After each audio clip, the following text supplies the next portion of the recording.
Browns. How about this, Joe? The River Street Boys and NYY Sink. I like the NYY Sink. Yeah, but boys to Penn, that's not too bad either. Yeah. Good stuff, and they've been performing very well. Now, Will Warren probably doesn't even want to go to the bullpen. He wants to give him a full 9. He pitched very well, and he jogs to the mound along with his teammates. Let's take a look at the lineup that he's going to face. Brandon Nimmo's back. He's the DH. Batting second, the second baseman Ezekiel Duran. Big night last night. Then Corey Seager. Middle third, red hot. Josh Young, Evan Carter, Kyle Higashioka. And the bottom third, Berger Osuna. And the veteran Andrew McCutchen sitting on 2,277 career hits. Third among active players. Well, you see the numbers on Will Warren. They are outstanding. 7 starts, a 2.39 ERA. He's given them distance as well. Let's take a look at the scouting report, Michael. Are you surprised? He is ahead of his teammate Cam Schlittler when it comes to strikeout percentage. He's 4th in the AL, where Cam is 5th. Did the Texas two-step last year. Can he do it again this year? In 2 starts last year, 10 2/3, 15 Ks, 0 runs, and he's really figuring it out. Last year, his home and road splits were really different. This year, they're the same. Left-handed, right-handed splits were off. The left-handers had a lot more success. Not so this year. He's really figuring it out. Bellinger, Grisham, and Judge. Defensively in the outfield, left to right, McMahon, Caballero, Chisholm, and Goldschmidt. Balls behind the plate. Dominguez, the DH. Warren's ready. Nimmo's ready. Let's do it here in the Bronx. And the first pitch is fouled away, and we're underway. Yankees have won 5 in a row. Texas has lost 6 of 8. And with Atlanta losing this afternoon, the Yankees, that logo, they have the best record in all of Major League Baseball. Ground ball, backhanded by Caballero, across the bottom, and the pick by Goldschmidt to get Nimmo for the first out. Well, you see the replay here. This is a good job by Cabby. He gets rid of it really quickly. Knows that he can bounce it to Goldie because he's going to catch it. Gives him a nice hop. And if you're the Texas Rangers, that's the last thing you want to see is Nimmo running hard to first base when he has a right hamstring issue.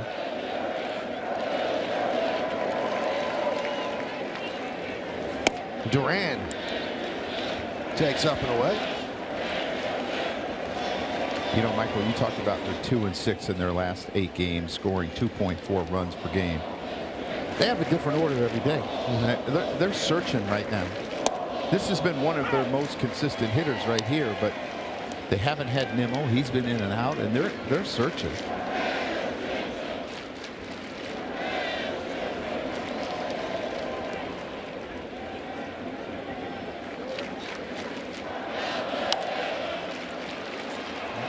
Two.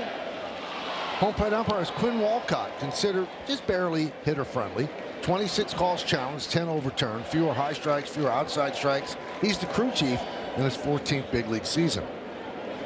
Brock Ballou at first, Ramon De Jesus at second, Paul Clemens is over at third. You know, one of the things that he's done on his sweeper this year is it has less horizontal break than last year. He's tightened it up, which I think is a good thing, because it had so much last year. It was hard to throw over the plate. You'd have to throw it off the plate inside for it to be a strike. Well, that had enough break right there as Duran swings through, 2 away. Yeah, this is the sweeper. He has to start it, you know, basically on one side of the plate to get to the outside corner because it has 17 inches of horizontal break, which is the width of the plate. Just an outstanding pitch. He's got 2 different fastballs, the great changeup, and he'll drop a hook on you too. Here's the veteran Corey Seager, 1-0. He's been struggling of late, 4 hits and 31 at bats. That's 129. He's never done quite well against the Yankees in 24 career games, hitting 188. Did you hear me knock on the Formica? I did, but it's Formica. It's not. But there's wood underneath it. You sure? Oh, yeah. All right. Oh, yeah, I can feel it underneath.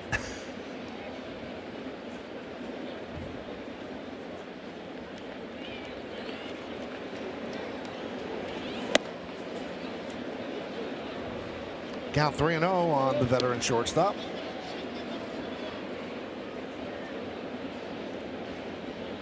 And you really want to face Josh Young with no one on base. That's how hot he's been. So going to go right after Seager.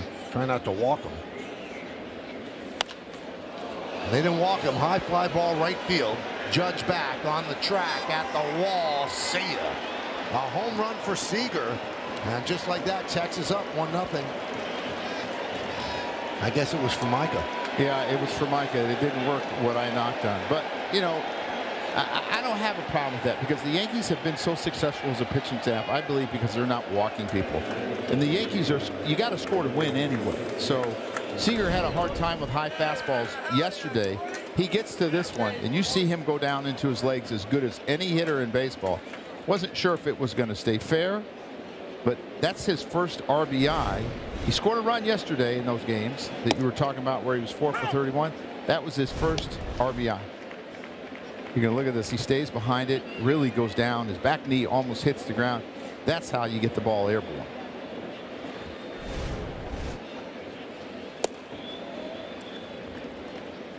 One and one.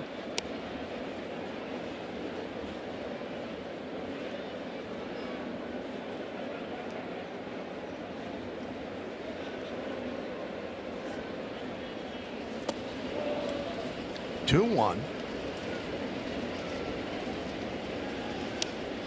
In his 7 games, Warren has not allowed more than 2 earned runs in those games.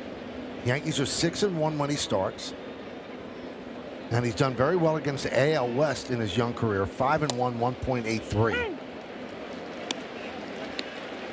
I've been so impressed with the movement on his pitches. The sinker, the changeup. The changeup has more depth than it did last year. The sinker has more run than it did last year. The curveball, to me, it was too close to a sweeper last year. It's basically a 12-6 curveball instead of where it has a lot of horizontal break. And then there's that fastball. He dialed it up to 96. Seager hits a home run. The Rangers won. The Yankees coming to bat. We are Cleaning up the DH, Jason Dominguez. At second base is Jazz Chisholm. Paul Goldschmidt at first. And the bottom third of the order, Austin Wells, Ryan McMahon, and Jose Caballero. Well, he's definitely not off to the start last year where he had a 1.58 ERA. You see the high ERA. You see the home runs, 9 home runs already. And let's check out the scouting report. He is Dr. Jekyll and Mr. Hyde. In 3 of his starts, he's 3-0 with a .90. In the other 4, he has an 8.69 in his 0-4. He's adjusting on the fly. His four-seamer and sinker have been getting pounded. An average of 500, a slug of 825. So he only threw 11 fastballs his last start. However, he does have the #1 split when it comes to run value in all of baseball. Hitters are 11 for 67 with only 3 extra base hits. You're going to see a lot of off speed tonight because he's struggling with his fastball. April 29th against the Yankees, 7 innings, 4 hits, didn't allow a run, walked 1, and struck out 7. 36-year-old veteran in his 15th big league season. The Yankees in that game were 0 for 9 with 5 strikeouts against the splitter. Yeah, lefties were 3 for 19. Righties were 1 for 5 off of it. Lefties have hit him hard this year. There's a strike. Well, there's one. He only threw 11 of those his last start against the Yankees. He's on pace for more. He's on pace for 100.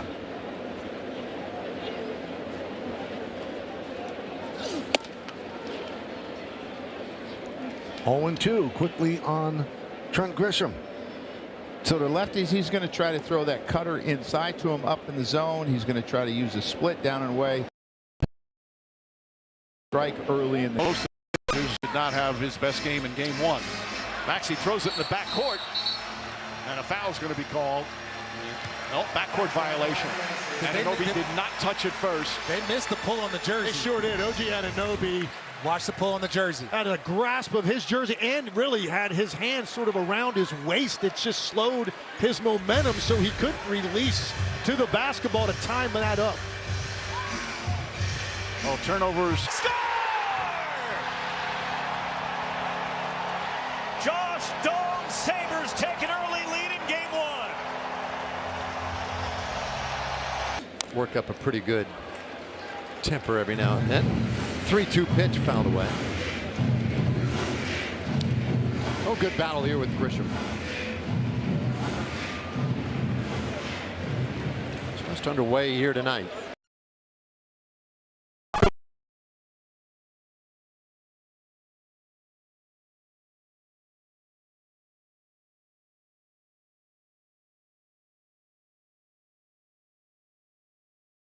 Paul O'Neill believes these never even out, and I got to believe that Trent Grisham is starting to say, come on, man, can I get some weak hits or something? My luck has got to change. You see it look knuckling. Oh, Cutchin, if he misses that, you might be looking at a triple. Here's Aaron Judge.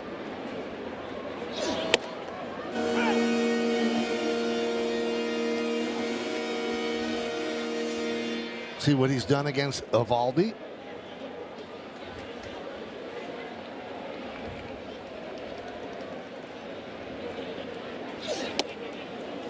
Oh, 0-2.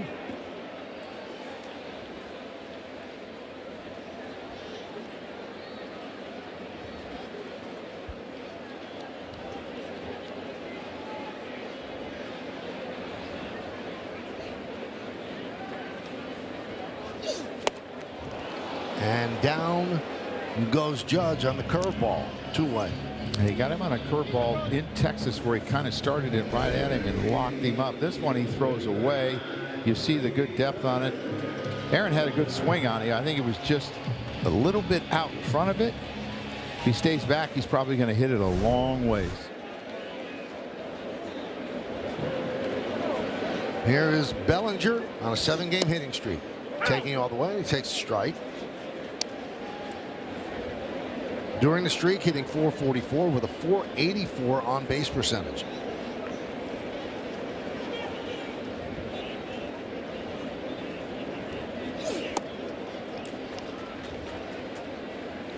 He likes to throw that cutter in on lefties. A lot of times he'll throw it up to try to speed him up. Try to get him in the pull mode so he can throw that split that acts like a hard sinker down and away to him.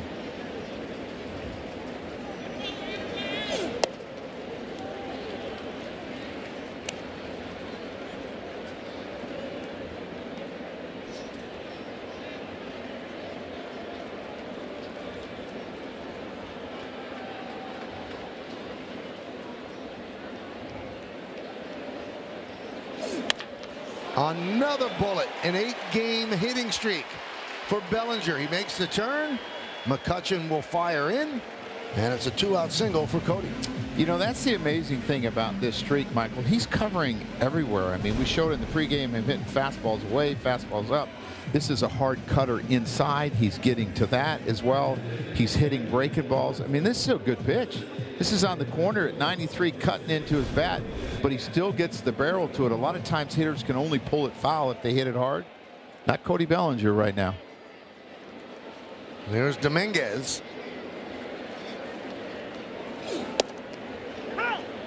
Oh, 0-1.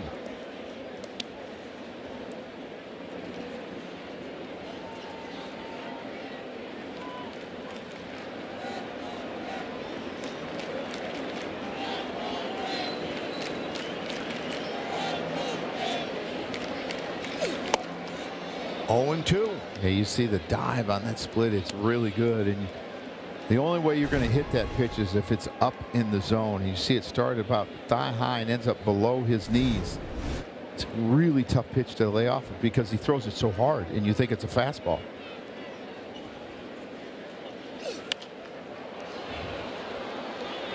Still 0-2.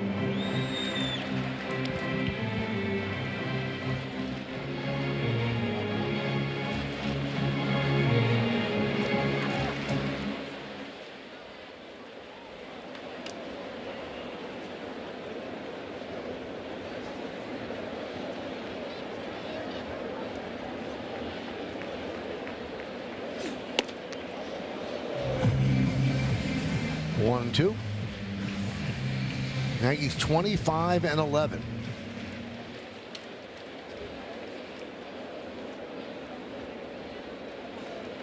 Bellinger with 4 stolen bases leads off first, held by Berger.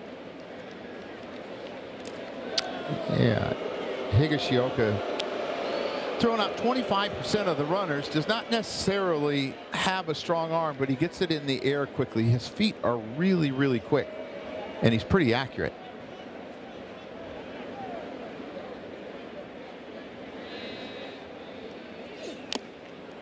And that's tipped into the glove of Higashioka, and that'll do it. 2 strikeouts for Eovaldi. Yankees strand 1. We go to the second. Long days. On authentic gear at MLBshop.com, from official jerseys and memorabilia to hats and hoodies, we've got the season covered. Visit MLBshop.com/Yankees, the official source for your Yankees gear. 1-0 on the Seager first inning home run. Evan Carter leads off. Carter had come into yesterday's game 0 for 23. He reached 3 times, couple of walks. He's 1 for his last 13. However, he is second in their team in walks, so he's a patient hitter. There's a lot of good things about this kid that you see. He's patient, he walks, he doesn't strike out a lot, but he has not had a lot of luck either. He hits the ball fairly hard. Must be a center field thing.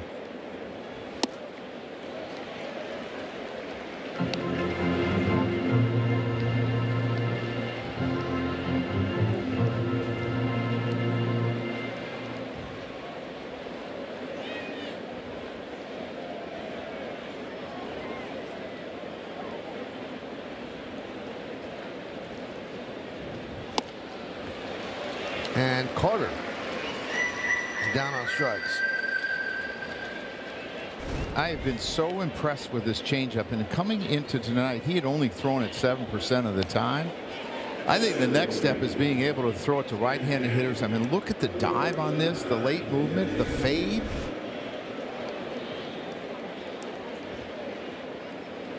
Looks just like his sinker. It's about 10 miles an hour slower. It's tough to pick up. And Michael, familiar face Kyle Higashioka at the plate. He was drafted in the 7th round of the 2008 draft by the Yankees. He told me yesterday there are just countless memories in this place as we wait for this challenge. Presented by T-Mobile. Calls overturned, pitches a strike. New York has 1 challenge remaining. You know Higgy's telling him, hey, that ain't right, man. That's catcher on catcher crime right there.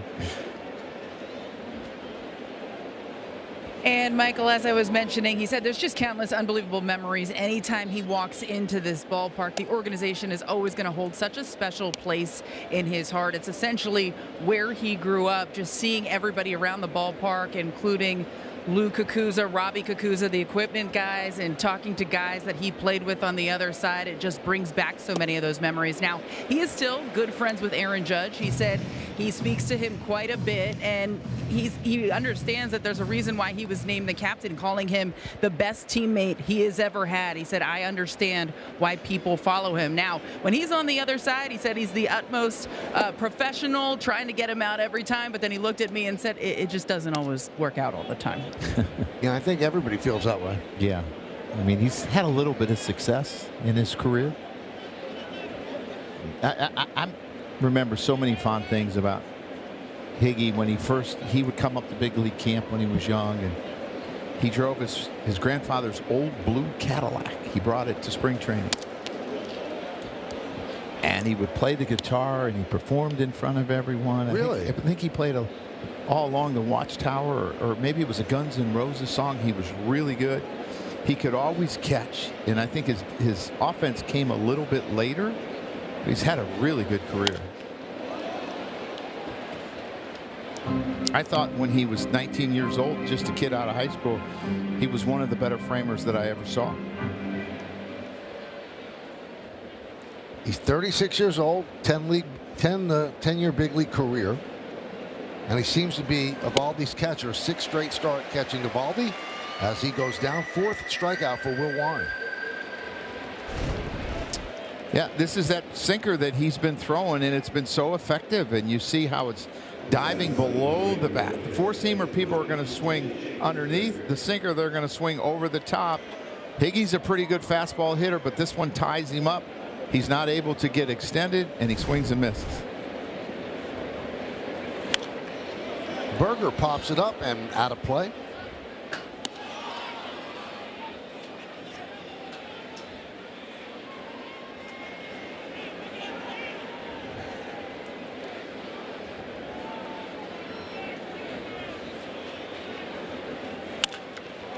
There's a base hit to left field. Bellinger fields. Berger makes a big turn. Bellinger gets it into Jazz. And that's a 2-out single. You know what sticks out in my mind about this play is you're going to see him hit this sweeper. It's not far enough away. If he gets it far enough away, he's going to swing and miss. You're going to see he hits off the end and breaks his bat. But we talk so many great things about Aaron Judge's offense. He was backing up that throw from the left fielder. Always in the right place at the right time. Alejandro Osuna. And a strike.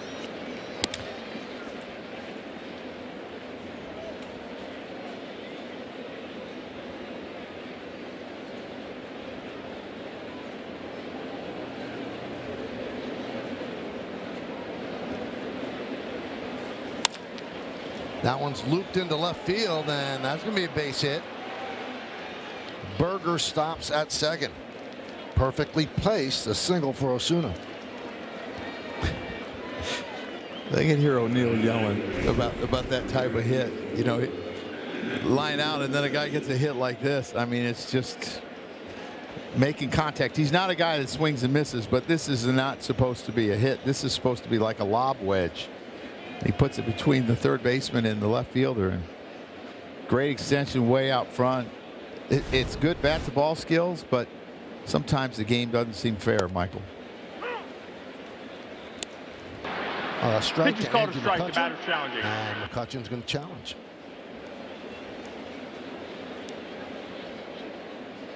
And he was right. Good Calls batter. overturned. Pitch is the ball. Texas has 2 challenges remaining.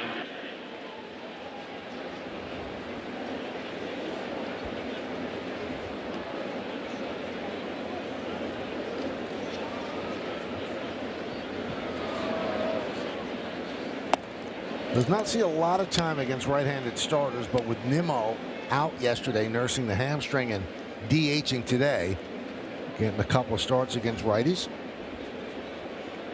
Good night last night, 2 for 4.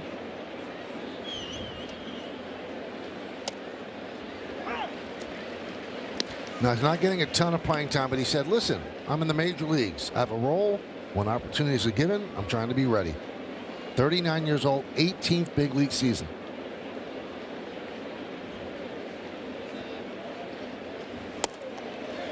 Good pitch. 2-2.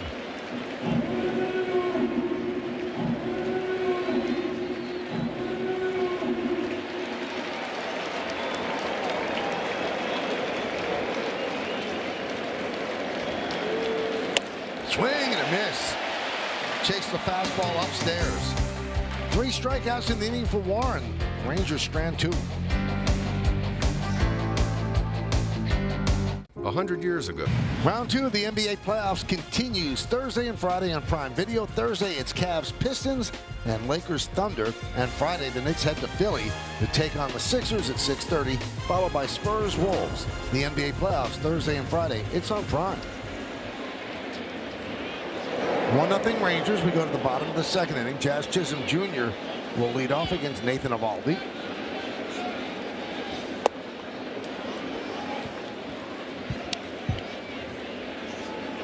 Jazz got to make sure that he makes Eovaldi get the ball up, because he's going to try to throw it under the zone to him.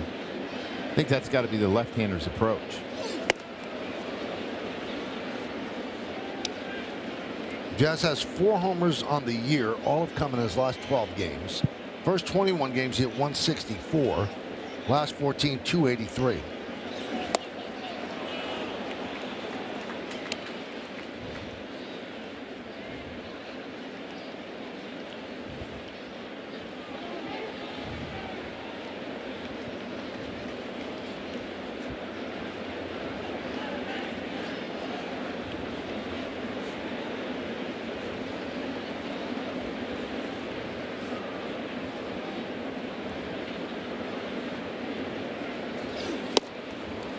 Oh, curveball. Change of speed got him 2. So that is the 3rd strikeout for Eovaldi.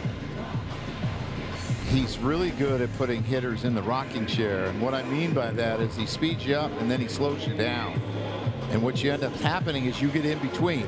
You're early on the breaking ball and you're late on the fastballs. And that's what Nathan Eovaldi's been able to do for a long time.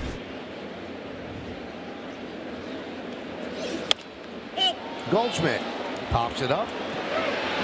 Higashioka with the call and the catch. 2 away.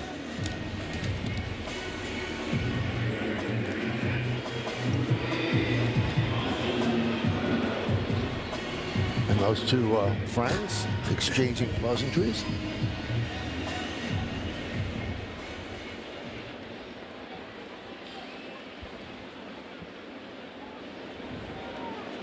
Probably about Wells challenging. Oh, I'm sure. Saying I'm going to do it to you when I get a chance. He could have challenged. I just don't think he would have won.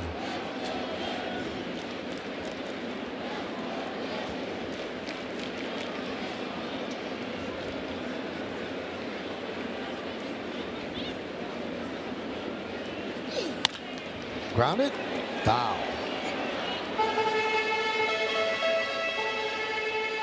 Pretty good play down the right field line there.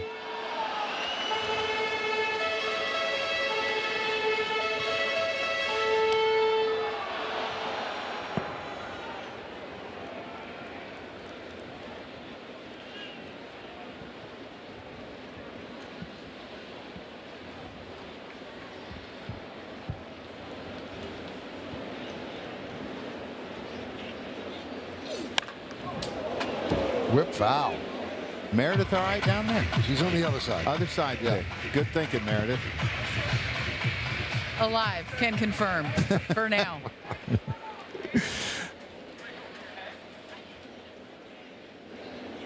We've got to get you a glove, Meredith. And I think that would be safer. Michael, if I could catch a ball going that fast, I'd be in the league, not in the camera well. Swing and a miss. Yankees go down 1-2-3. 4 strikeouts for Eovaldi in 2 innings. We're going to the 3rd. From the score, top of the 3rd inning. It'll be the top of the order as well. 5 strikeouts in the game for Warren in 2 innings, and Eovaldi has struck out 4 in his 2 innings. It'll be Nimmo, Duran, and Seager.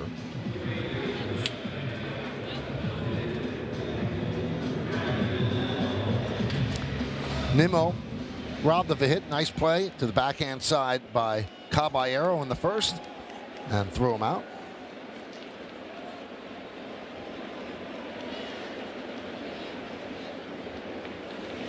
So Nimmo came into the game hitting 300, and the guy who was traded for is hitting 208. Marcus Simeon's hitting 208 for the Mets. You know, what's interesting, Nimmo had 5 years left on his contract. Simeon had 3. Yep. And, you know, they talked about maybe not wanting to pay all those 5 years of Nimmo. However, he's playing pretty good. Yeah.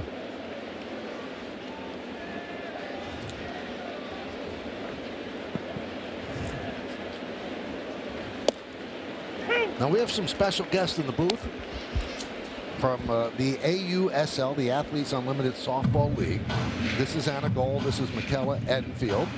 And Anna, you threw out the first pitch, and I did. Really brought it, man. Yeah, you know, I had to. Got to show them what us girls got.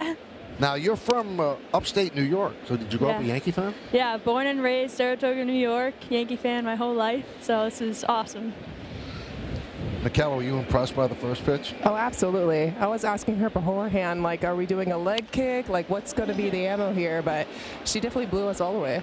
I really think you kind of shocked J.C. Escar. I don't know if he knew you were going to throw it that Yeah, I told him I was going to put a little heat on it just to warn him a little bit. So, Michaela, you're a catcher, correct? Yes, sir. Why didn't you catch it?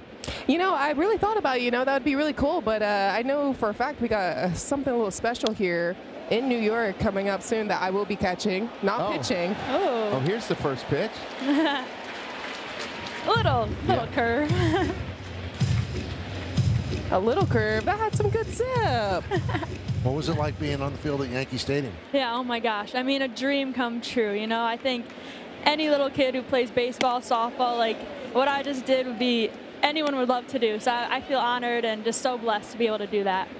All right, so last year, Anna, you were with the Carolina Blaze, an infielder. You hit 373, and you won the Rookie of the Year. I did. Not too bad. Yeah, it was so much fun. What's the league like, McKella? I think the league is just amazing. You know, going from our first inaugural season last year and just going to year 2, like now that we have our home bases and location, now it's about building our fans and our home base. And I'm super excited. I know Anna and I were talking about like the 9-month off season and just the training and everything that's brought us to this moment. But now it's time to execute, and it's right around the corner. How many games will you play this year? You increased it, correct? Yes, we did increase it because we added 2 additional teams. So I want to say we're around that 40, 45, no? A little bit lower, maybe 25. If you go all the way. Okay, yeah. So Duran hits one to the wall, and that's going to score Nimmo. An RBI double for Duran, and Texas is up 2-0. Sorry. Yeah, Duran has been a great surprise for him this year. He's really been a big part of their offense, and he keeps moving up the order. And here's a sinker that he leaves belt high and doesn't really have a lot of movement and drives it in the gap. He had 3 hits last night. You see the double tonight, and he's actually forced his way into the lineup every day because he's swinging the bat so well. Great extension, stays behind it, and ladies, I actually did a softball game this year. I did the Oklahoma State-Nebraska game. Did you? And I had a blast in how quickly it moved. It was a good game. I think Nebraska won 3-2. I was pulling for Oklahoma State. My daughter played basketball at Oklahoma State, so I did the game. But I want to know the differences between college and the pros. What's the biggest difference? Yeah, I think, just the competition is a level up, obviously. You're playing the best girls in the world, really. I think the stat was 93% of the USA women's national team from last year is in this league. So you're not going to find a better professional softball league in the country. And how many players are on a roster? Because you don't need like 12 or 13 pitchers like they do here. Yeah, no, I want to say since we got... I think it's 16. Yeah, I think it's 16. You have to have 5 pitchers. Yeah. And then you can play around with the other players. So there's no days off. You play every day. Yeah. Yep. Well, there are 6 teams: Carolina Blaze, Utah Talons, Texas Volts, Chicago Bandits, Oklahoma City Spark, and the Portland Cascade. And opening day is June 9th. Yep. You ready? Sir. I'm beyond ready. Beyond ready. Beyond ready. I mean, we talk about like the off season for me and Anna. This is our both like first 9-month off season, and it's a different type of challenge. But again, like super excited for what year 2 is going to look like. What are we talking velocity-wise that a pitcher throws in the league? Probably 70 is about average. I think each team has a couple girls who throw 70. Absolutely, yeah. Want to say like a couple of girls are hitting 72. Yeah. Like, you know, we got Rachel Pitch is Garcia. called a strike, batter's Like challenging. she's definitely always humming it. And that's over 100, right? Equivalent to over 100, I believe. And my new teammate, Balls overturned, pitches the ball. Texas she's has going to 2 challenges Tennessee remaining. this year, but she'll be on the Blaze with me this year. She holds the all-time record for fastest softball pitch at 79 miles per hour. 79? I believe. Yeah, absolute gas. So I'm yes, Is that Carolyn Pickens? Carolyn Pickens, yeah. So I'm happy she'll be on my team. Yeah, I would be too. Here's a 1-1 to Young. I see you put some Judgian type numbers up. You had an OPS over 1,000, a slug in the middle 600s. Yeah. So how do you hit 2 triples? Because the fence is not that far. Yeah, you And- gotta have speed. I guess Gotta you have can run speed. too, huh? Yeah, a little bit. Steal some bases here and there. Now, of one of the ladies that are on the mound throwing that hard, you face a big league hitter from that distance. Would they be able to get him out? No. You don't think so? Are you just saying like a MLB hitter going? Yeah. Oh, then when we're getting him out, absolutely. If I'm calling pitches, Really? oh yeah. I'm just Got it kidding. It's a on lock. two-way tango right there for sure. But absolutely, I would definitely put the money on the woman. I think Jenny Finn struck out Albert Pujols a couple years ago. Oh yeah, I saw that video plenty of times. I show it to my brothers whenever they say softball is not hard. No, I'm just kidding. Now, as hitters, could you guys hit a big league pitcher? Oh, I want to face a pitcher so bad. Really? I played Little League. Last time I played baseball when I was 12, so it's been a while, but I think it'd be so cool just to even see what the pitches look like, because it is very different coming from that different arm slot. Did he go? Yes, he did. Young down on strikes. You know, I've often wondered, you know, we talk about guys try to live up in the zone with their four-seamers because it's got great carry. Why not practice off softball? Because you guys throw that rise ball. Yeah. I think there's some credence to that. Yeah. I might be making something up, but no, it's a good point. The little riser. I wouldn't disagree with you. I think that's a different, you know, everything's got its own different eye training with the pitches and the movement. So I was about to say, like earlier, give me a chance. I would love to have a little competition. And it'd be fun. That would be fun. So now, Michael is from upstate New York. Where are you from, McKellar? I'm from Sneads, Florida. It's about an hour west from Tallahassee, Florida. 79 in softball, Michael, is somewhere between 110 and 111. Wow. Makes Chapman look like he's throwing pies. That's gas. Mason Miller throwing changeup. Yeah. Wow. It's 2-0 Texas. Duran's at second with 2 outs. Carter's at the plate with a 1-1 count. And the pickoff is on. But a nice save there by Caballero, keeping it out of the outfield as Duran dives back. Now, do you guys have a rivalry? Do you know each other? Duke and Florida State, yeah, right? We played against each other many, many times, and I feel like it was always Duke and Florida State at the top of the ACC. So I think, you know, we were definitely rivals when we played in college, for sure. Yeah, definitely rivals, but now, like, still rivals, but now we're on a different mission. Yeah. You know? Yep, just trying to grow the game for younger generations to come. That's really what it's all about right now. And the league commissioner is Kim Eng. Yes. Been a GM in the big leagues. That one's hit deep to right field. If it's fair, it's gone. See ya, gone. Off the facing of the second deck. Carter with a 2-run home run. And Texas leads 4-0.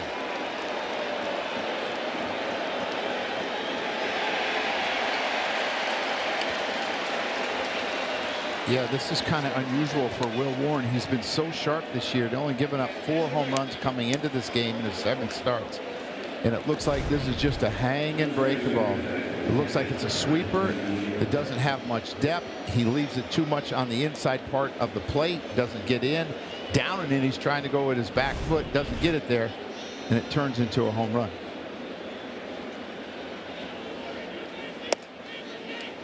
So Duke probably had a good GPA as well as a good batting average, right? Oh yeah, you had to. The school is tough, but it's manageable and doable, and you just gotta get your priorities right, you know. Had such a fun time at Duke. I miss it, but I'll be playing there this summer because that's where the Carolina Blaze, our home field, is at Duke. Oh, it is. So That's cool. I'm happy to be back. Yeah, it's all really cool. And where's your home field? We're going to be based out of Round Rock, so right where the AAA, the Rangers team is, that's us, right in Del Diamond. Now, how's the travel? Is it by plane? Do you bus places? Yeah, a majority of it's going to be by plane, but I know for us in Texas, since we're pretty close to OKC, we're probably going to be busing that. So 2-1 count on Higashioka. 2-2. So do they have any pitches like that that would run that much into? Yeah, that would be a screwball from a righty. I got you. Yep.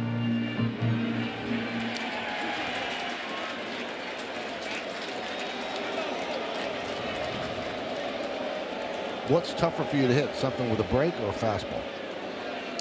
I would say something with a break, for sure. You too, McKellar? yeah, I agree. Yeah. Well, there was a break, and Higashioka swings over the top. It all starts on June 9th, Athletes Unlimited Softball League. Ladies, for dropping by. Thank you so much. Thank you. Appreciate it. There's a whole group with Jazz and Alan Gould. Mission control, all systems are go. Flight deck, engaging new Wi-Fi in 3, 2.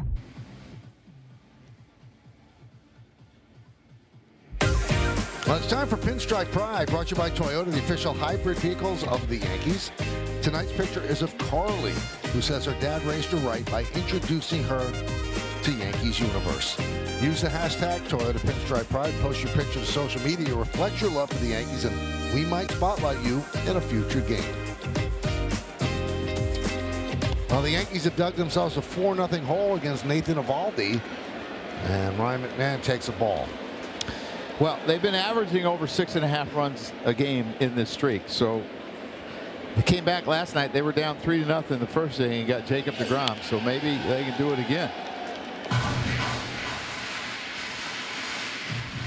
You know, so interesting what Aaron Boone was talking about today, and Joe, I'm sure you could appreciate it. So Elmer Rodriguez got sent down, and he knew it was going to be 2 starts unless there was something that cropped up with the Carlos Rodon physically, and it didn't. So he's going to make the start probably on Sunday.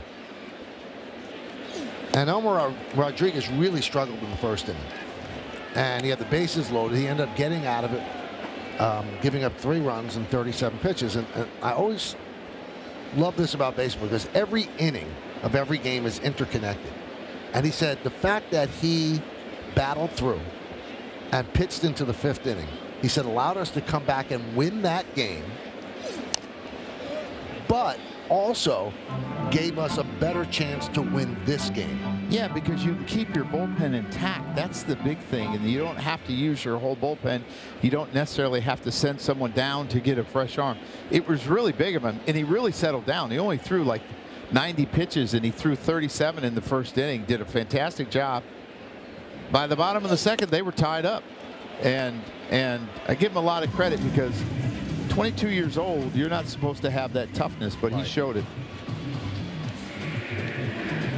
See the numbers there. It's the command of the fastball. It takes him an inning to find it, or an inning. And I thought he started pitching better the second inning. He started using his off speed, which made him much more effective. So Meredith, how did Elmer take obviously going back down? Well, Michael, I think it was expected. He knew Carlos Rodon was on his way back. But when I spoke to him after the game about that start, one thing he said to me early on, he thought maybe he was trying to be too perfect, a little bit too fine. To your point, Joe, he kind of settled in thereafter. He was able to relax a little bit on the mound, but he said it was his dream to be a big leaguer and his dream to wear pinstripes while doing so. Yesterday meant the world to him. Now, with Elmer Rodriguez being optioned to AAA, they did bring up a pitcher until Rodon is activated. That is Yeri De Los Santos. He walked into the clubhouse about 3 o'clock this afternoon, so he is available out of the bullpen. But just going back to yesterday one more time, Michael, they were actually short in the bullpen, so the fact that he was able to get into that 5th inning meant so much to this team as a whole. Absolutely. Would have emptied the bullpen. You'd have to get 8 innings out of the bullpen, 24 outs, and that's not easy because it does spill out into other games and roster moves. And Michael, we talk about it all the time in the game. You know, you're the first game of a series and you're losing 6-1, and you're saying just get the closer in, because maybe they can't use him. You know, in a sense, like if he pitched the day before, they don't have him the next day, or if he has to pitch 2 days in a row, they won't have him the last day. Do whatever you can to get as many pitchers in the game from the opposing team. And what Elmer did is he kept them from doing that.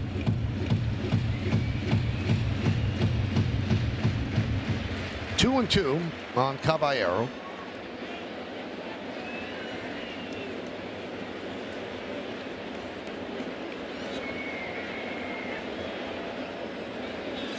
Oh, he gets plumped with a curveball. Certainly not on purpose. Just didn't have any break to it. Didn't feel good though.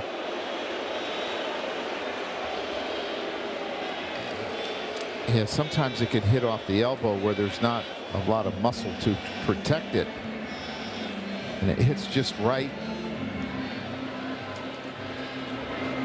And there's those times, Michael, you're hitting, you feel like the ball's chasing you.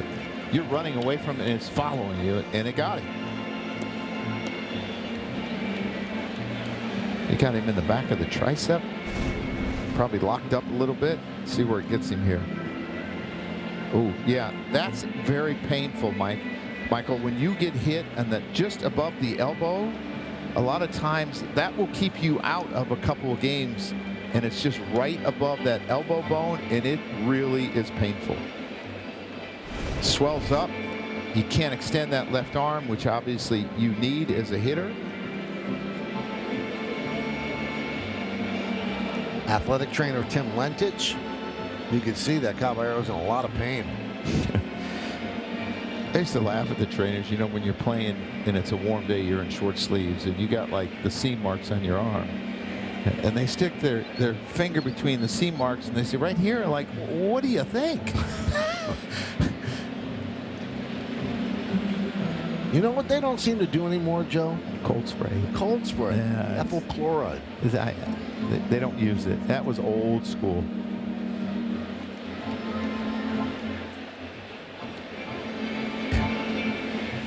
So he's going to stay in the game. I think he's having too much fun playing every day, playing shortstop for the Yankees on a team that's just rolling. And he's been swinging it too. I mean, you go back to about August 10th or 11th. Since he got to when he went to Tampa, he started swinging the bat. I would imagine of all these, not easy to steal on, but he may be on the move here. A lot of times players want to kind of get the pitcher back and steal a base and get in scoring position.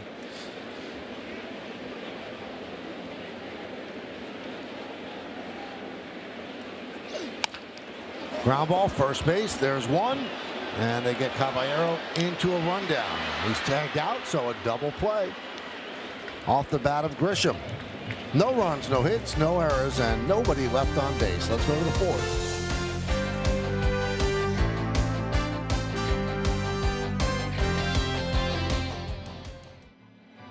Back to the dugout. He was checked out again by trainer Tim Lentich, but he is back out there on the field. Michael, you made the comment he's just having too much fun playing shortstop every day for a team that is rolling. The Yankees have won 15 out of their last 17 games. I spoke to Caballero about that the other day. First, he said it's a vote of confidence that they went with him, and he is still the everyday shortstop. While he wasn't worried about it, he was ready to contribute in any way they needed him to. He does like the fact that he's going to get to continue to focus on one position. He said he doesn't have to think about taking reps at other places. He can simply relax, go out there, and just play, something that he has not always had the opportunity to do throughout his major league career. And he thinks it has allowed him to have more success. He's thinking about less on the defensive side, perhaps allowing him to focus more on the offensive side. Whatever it might be, the Yankees are just hoping that it continues. You know, it's a really interesting point because when you are the all-over everywhere guy, a lot of your pregame work has to be at all those positions, so you're just not going in cold when you play them. And it's the important part, Michael, is the manager communicating. Line drive into right field. It's a base hit, cutting over his Judge to cut it off. And Berger, who'd come in slumping, is 2 for 2.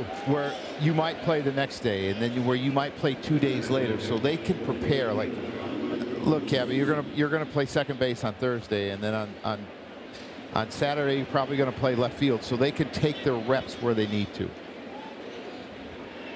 See what he's done the last 23 games. He's still rubbing that area where he got hit.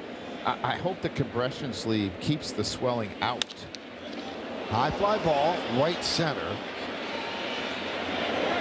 And Grisham makes the play.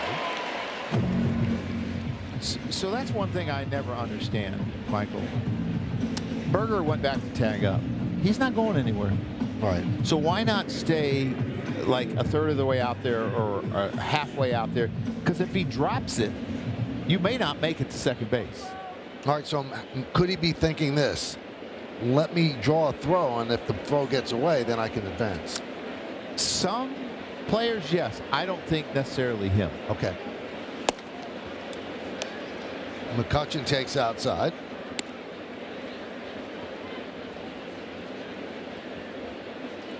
Sometimes the right thing to do for one person is not necessarily the right thing for another person. Mm-hmm. Like a guy like, for example, like Caballero, you would tell him go tag and draw a throw. But you're probably not going to tell someone that doesn't run so well to do that.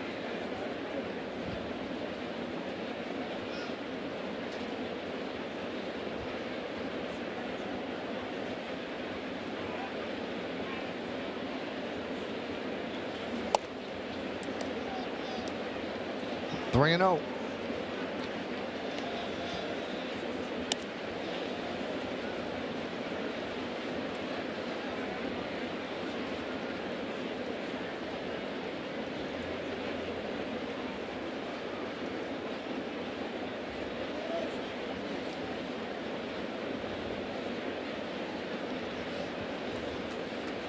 He's just a little bit out of sorts, Michael. Yeah, it's so unusual to watch him struggle. And as you pointed out, 7 starts, he'd given up 2 runs or less in all of them. And McCutchen works a walk. So first and second, 1 out. Nimmo coming to the plate, and Matt Blake coming to the mound. With the way of Aldi's throwing and the way he threw against them last week, he's got to keep it right here. And Nimmo's been one of their most consistent hitters all year long.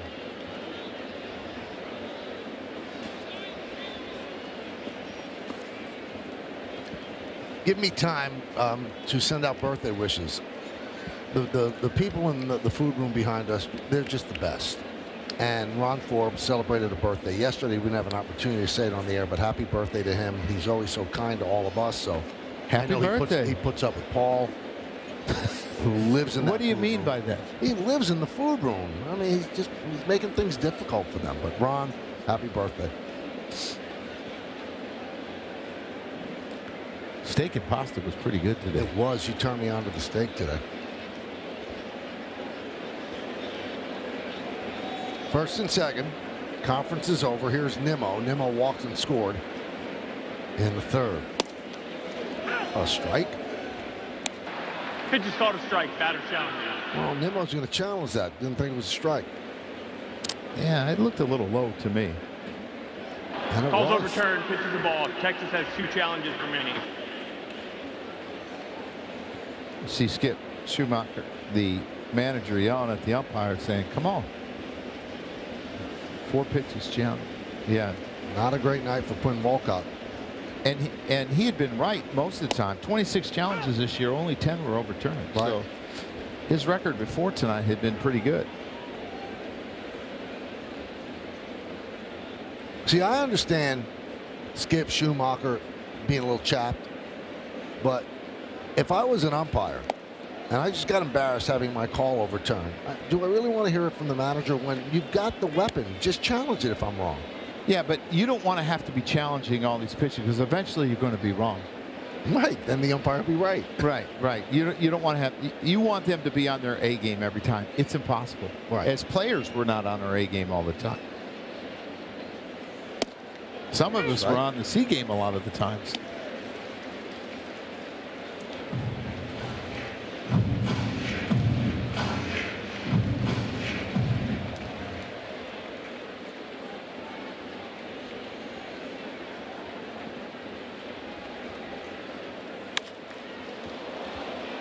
Goes the other way.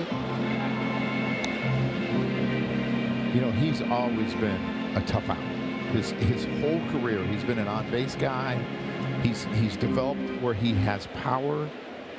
The only place that I felt you could get him to chase was below the zone, over the plate.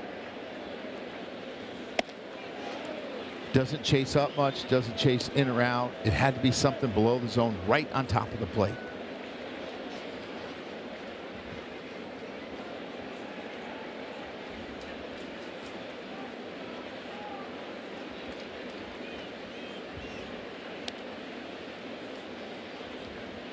And one of the impressive things about Nimmo, he's from Wyoming. People don't come out of Wyoming and play Major League Baseball.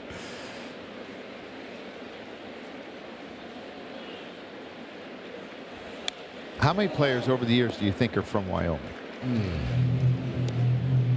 We'll get James on that. Do you have an over and under? I'd say the over-under would be 2.5. Oh, I'm going like 7. Oh, I don't know. A lot of years, Michael. I know, but wow, that's tough.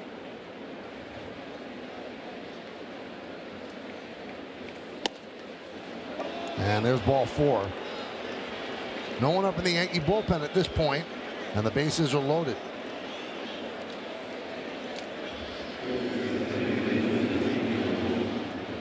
Well, let's put it this way. He's the first Wyoming high schooler ever drafted in the first round. All right, well, there's only 30 guys drafted in the first round every year, so that's, I mean, there's 1,000 people in the big leagues. So you're sticking up for Wyoming. Oh, yeah. Here's Ezekiel Duran.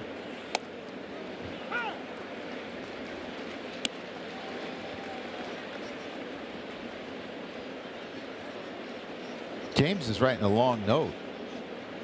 All he had to do was hold up some fingers. James is very thorough. De Los Santos just called up today, warming up. It's just the 4th inning, so they're going to need to eat up some innings. There's James. When he's in his flannel, you know he's very serious. He's writing really fast, too. All right, 17 big league players born in Wyoming all time. High fly ball. Left center. Grisham with the catch. Berger tags and scores. McCutcheon goes to third. And it's 5-0 Texas. And some names you might know, Joe. Mike Lansing, Mike Devereaux, and Tom Browning. All from Wyoming. There's a lot of guys, Michael. 17. 17. Baseball. That's not to two. the 1870s. Well, that's not two. I mean, you act like they'd never seen a baseball or a bat in Wyoming. 17's not a lot. Pitch outside to Seager. Well, when I was in Colorado, we used to go to Wyoming for the caravans. Really? Yeah, I mean, there were a lot of baseball fans up there. They got a lot of open land to build fields, too. I don't know if they have the best weather for it, right? Well, have you seen some of the weather in Colorado the last couple of days? Yeah, could it be worse than Minnesota? Good point.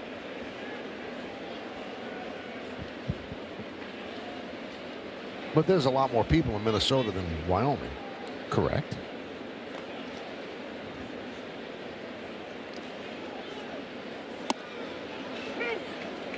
And that's challenged. Pitch and start to strike, batter challenges. You can see Walcott was chapped the way he turned around. I think they're going to be 5 for 5.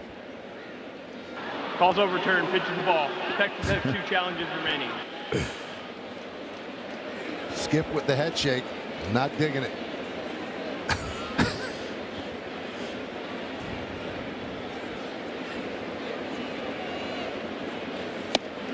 But he's got to think before the ABS challenge, that'll all be going against his team. Oh, for sure. So he has to be happy about the challenge, but he's not happy about them having to challenge so much.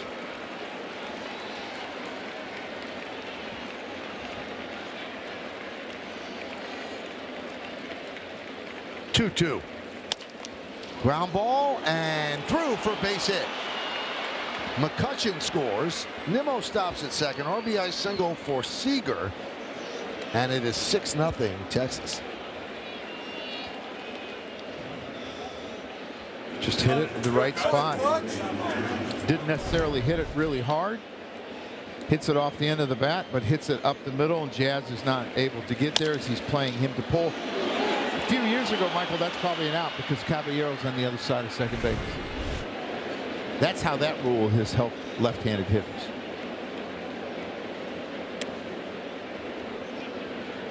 You know who could have really used that rule? Mark Teixeira. Oh, yeah. I mean, they used to play in the outfield against Texas. Yeah. Think about that. And with can't do anymore. No. And I would have talks with Teixeira, and he refused to go the other way. He said, I'm going to hit it over the wall. I'm going to hit it over the shift. But he went from a 300 hitter to about a 240 hitter because of the shift.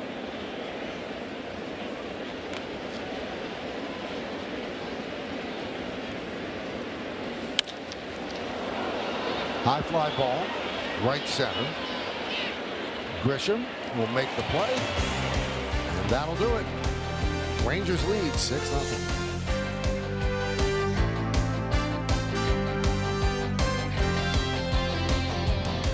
Make in 1996. They did it, and now it is 30 years later. It totally changed the culture of how hats are worn and seen. It used to only be the apparel that's on the field would be made for people to buy and to wear off the field. And Michael, that all changed in 1996. Hard to believe that it's been 30 years, but I know you guys are sporting your red hats. Well, I'll tell you what, they have hats in all different colors, but the red looks great on you, Joe. Yeah, I think it does.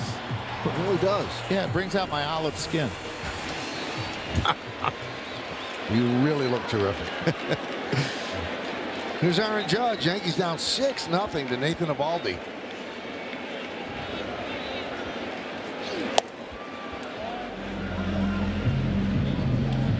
1-0.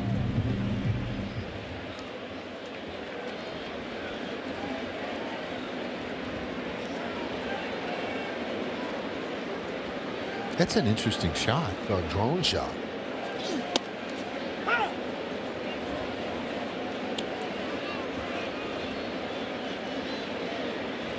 Maybe they're Get caught in those letters. thinking that Aaron Judge might hit one up there. Yeah.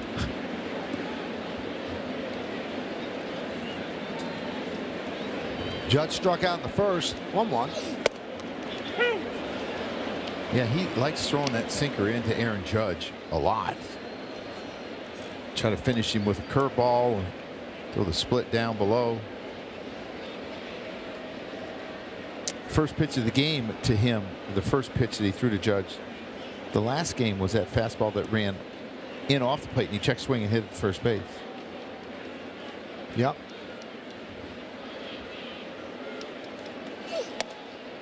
Strike three. Wonder if Judge would challenge that, but he did not. Yeah, I actually thought it was pretty good. I thought it came back enough to be a strike, and we're going to get a better look here. But you can see the two-seamer, the run. 9-1. Wow. They need to blow that up so I can see it better. Fouled off. Bellinger extended his hitting streak to 8 straight with a single to right in the first inning. The only hit the Yankees have had. You know what's amazing about that streak is, yeah, the average is great, but the extra base hits, 10? Damage.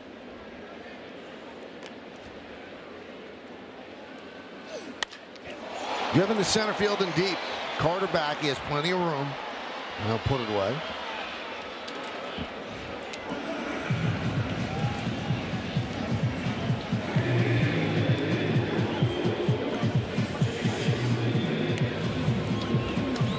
Now, Evaldi, obviously a veteran, been around forever. He's not going to be that careful. He's not going to throw pitches down the middle, but he's going to be a little more aggressive. No, he knows to pitch. Yeah. He's going to continue to pitch. He's going to pitch his game.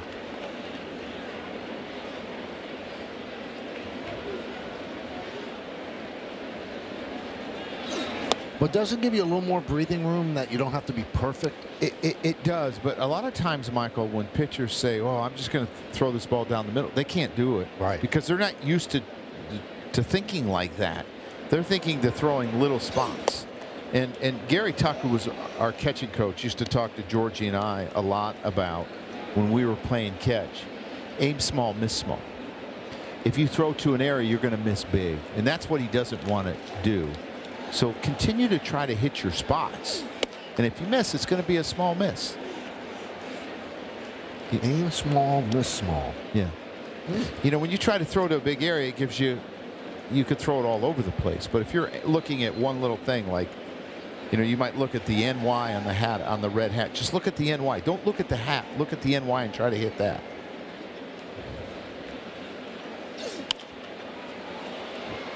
Two and two.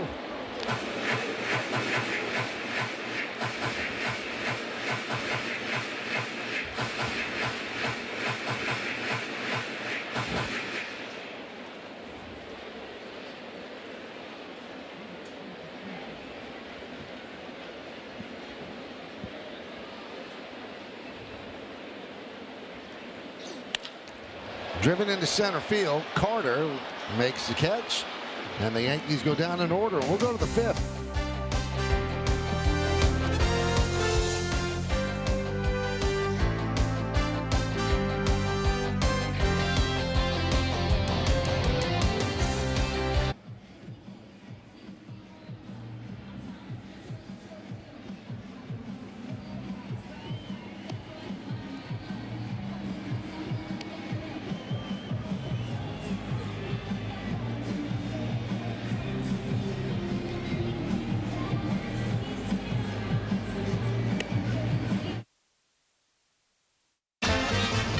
It's time to name that Yankee. This is an 8, 133 and 131. 3.30 ERA, 90 complete games. So he was with the Yankees from 66 to 74, then the Indians, and then the Texas Rangers.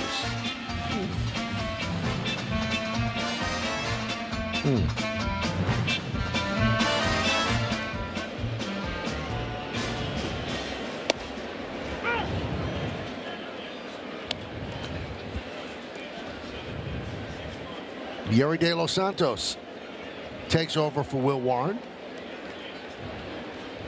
Joe, I just got it. You got it? Yeah.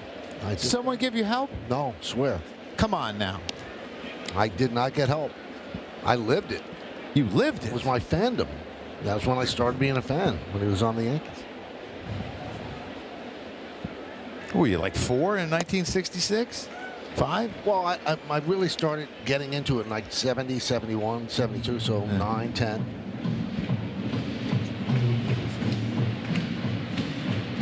So, Joe, we saw the first bad outing from Will Warren. What did you see? What was wrong this time that he has not done the entire season? Walks hurt him tonight. That's something that he has not done. His walk rate has been excellent. His strikeout to walk rate was one of the best in the American League. And he hung a breaking ball pretty bad. And he has not done that all year. But the one thing about Will Warren is he has shown last year he bounces back really well. He's able to flush a bad outing.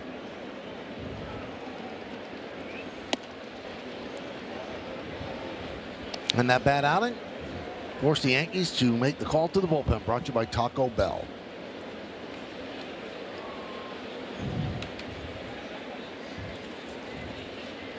Two. Strike 3. Carter down looking.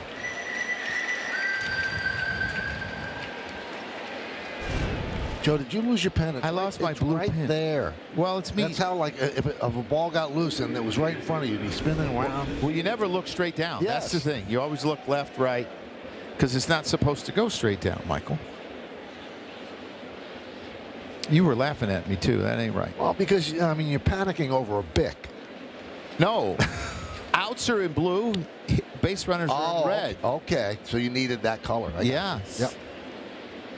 I mean, you got like 10 special pens delivered to you today. 8. Yeah. I mean, you This got is a great pen. You got like 8 backups. They get Higashioka for out number 2. I mean, this pen that I use, you could bring this baby out in the space shuttle. It's that good. Right with it. Delightful.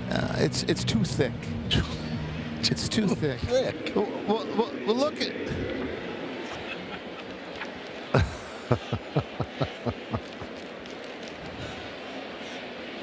I think it's just right. Huh? There's Jake Berger. 0-1. As you know, I have a ton of stuff on my card, and I wouldn't be able to write as small with your pen. It's a good point. Yeah. It's not exactly a Sharpie, Joe. No, but it's not this fine bit that I have. Oh, that waved through that one. You know what we call that? What's that? Underwater hack. Because it doesn't go as fast as it's supposed to. I mean, look at this sinker, the run on this. I mean, he's lucky it didn't hit him. He's going to take a look at that swing tomorrow and say, what was I doing? He saved his bat by missing it.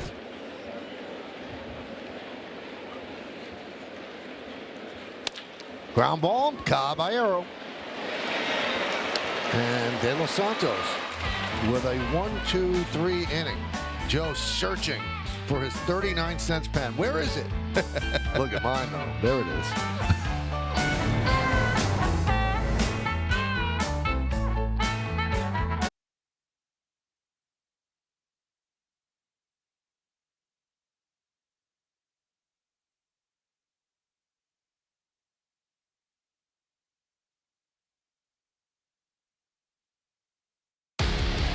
Now time for Discipline That Delivers, brought to you by Vanguard. Yeah, he's had really good stuff. His curveball's been good. His split has been good. Kind of the bread and butter of his pitching repertoire. He's been able to get ahead and get the Yankees to chase. He's even thrown a few fastballs, Michael, tonight. There was a strike to Chisholm. I would love to see one left-hander go up there and sit curveball early in the count. Just sit curveball. Because he throws a lot of them early in the count.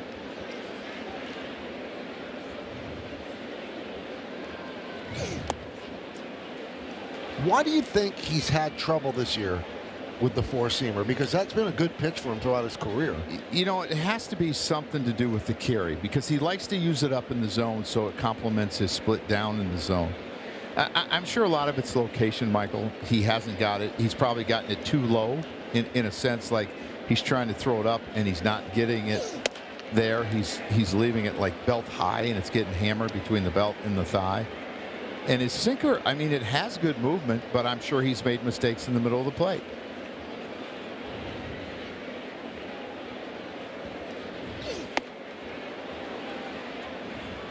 He doesn't make many mistakes against the Yankees. 27 games, 24 starts, 2.92 ERA coming in, and you throw 4 shutout innings on that, so that's a little bit lower.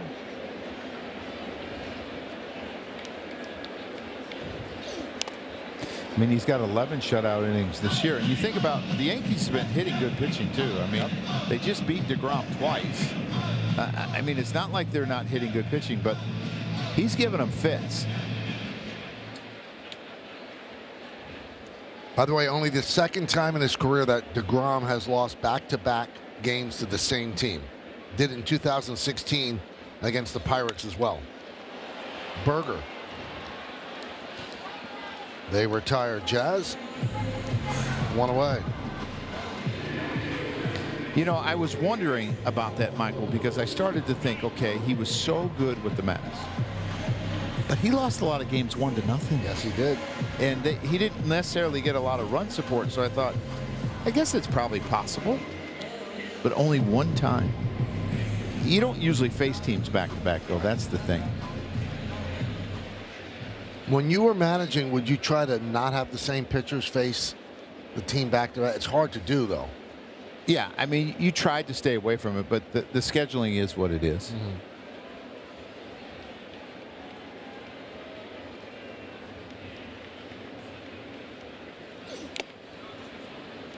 0-1.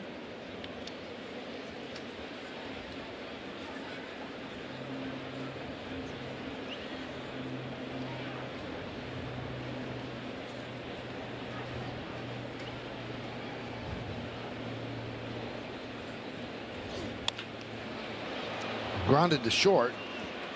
They get Goldschmidt. And the Pirate games that we talked about in 2016, not that bad. One game he threw 6 innings, gave up 3 runs. The other one 6 innings, 2 runs. And he lost. Yep.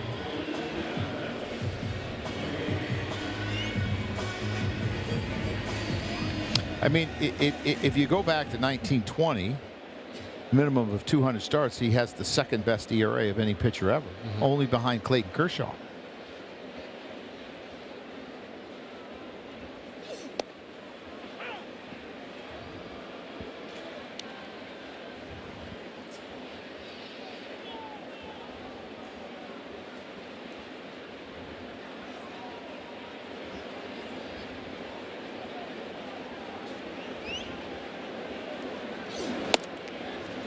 And the count 0-2 on Wells, who struck out in the second.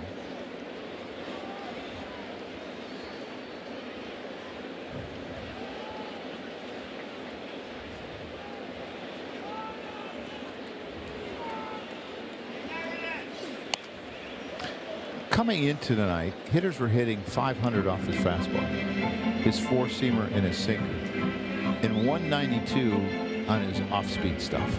And that's what he has been so effective with tonight.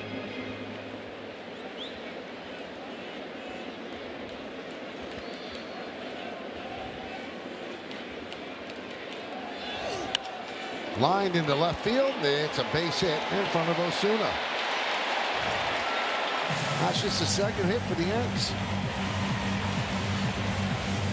Yeah, cutter that looked like it almost backed up a little bit. It didn't have that running into his hands. He's trying to backdoor it. It's kind of a spinner. Roger Clemens would call that a cement mixer, and he's able to stay inside of it and hit it the other way for a single. I don't know, has he got another 2-run homer in him? Kind of start to chip away here a little bit. Struck out in the third, McMahon did.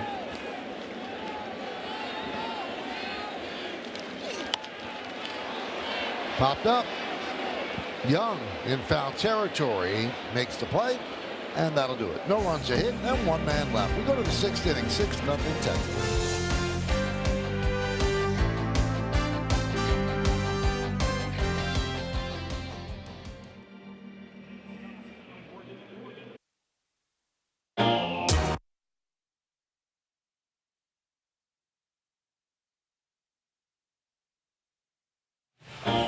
Around the majors, bad news for the Astros continues. Carlos Correa, left ankle surgery. He's going to be out 8 months, so obviously missed the rest of the season.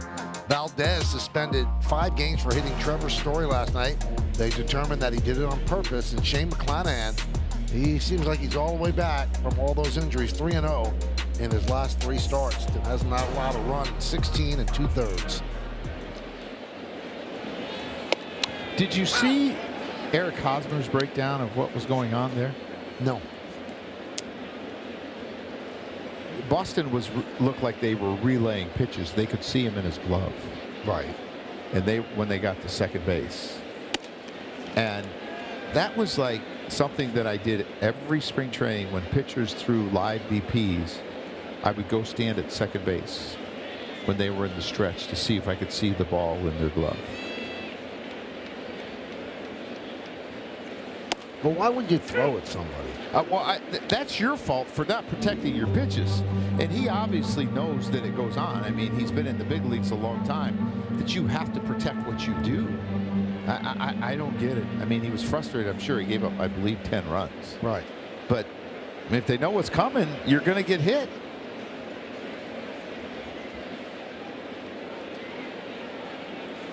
I thought A.J. Hinch, the manager of the Tigers, was very telling in what he said after the game, because the bench is clear.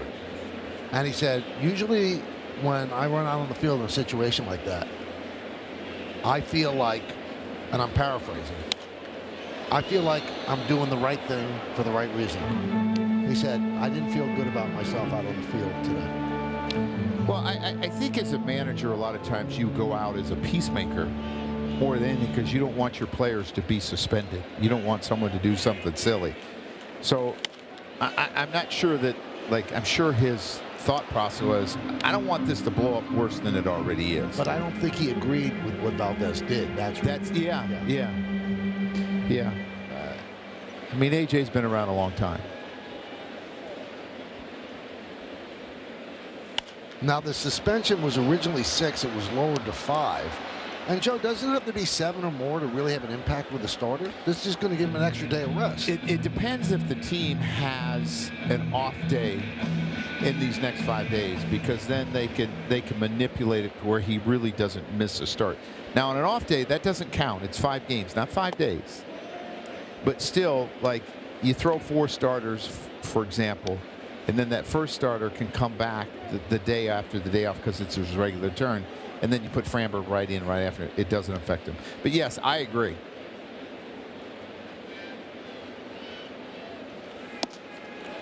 And there's a walk to Alejandro Osuna. And the Tigers are off Thursday and Monday. So it's not really going to affect him. But here's the thing, though. You're not allowed to call someone up for a suspended player. So you don't get to add a person to your roster because he's suspended. Now, you could send a reliever down and bring up another starter if you wanted. But you don't want to make your whole team pay for one guy's transgressions, to me, in a sense. So, you know, I don't know what the right thing is to do there. If you suspend him 10 days, I mean, you could really mess up their team.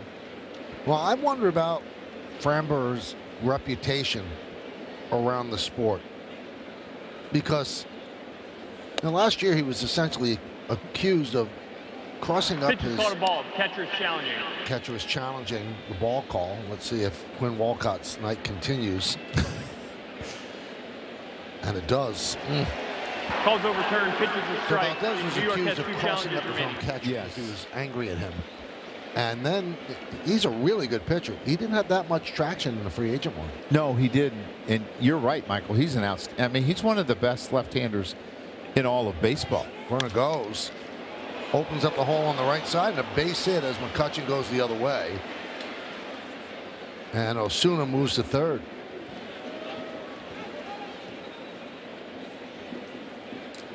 and Jazz did not get out of the way, and they called interference, and it's to the umpire's discretion where he's going to end up when he runs into a player. We're going to see him run into Jazz. Jazz has to get out of the way. And you can see him pointing at him. I ran into him. And if he felt like he could have got to home, and he did because he ran it, they can allow him to go to home. Here's Nimmo. Runners on the corners, nobody out.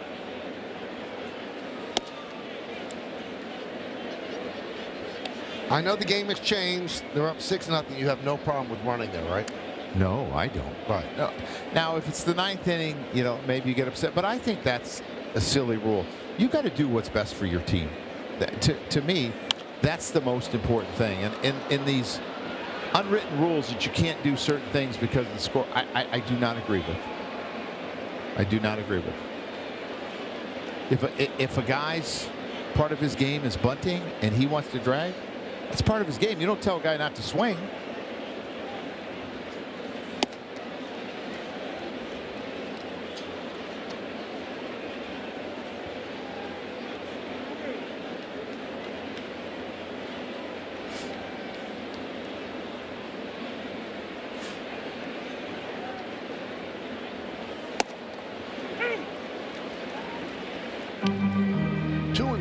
On Nimmo. Nimmo's walked twice.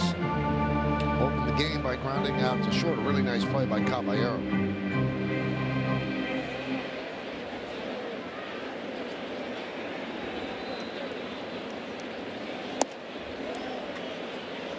De Los Santos, second inning of work in relief of Will Warren. Yeah, his max this year is 44 pitches on April 14th. He averages 29 pitches a game, so you're probably hoping to get up to 45 and maybe get 3 innings, but this inning's getting kind of long. He was at 11 coming into this inning. He's already thrown 18 and does not have an out.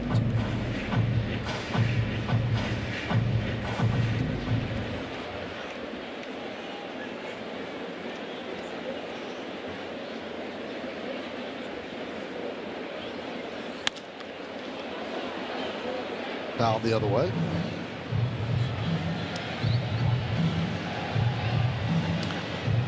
Manage against Nimmo when I was in Philadelphia, he used to frustrate me because these were the type of at-bats that he had all the time. Foul off a lot of pitches, build up a pitcher's count, ends up walking like he's done twice tonight.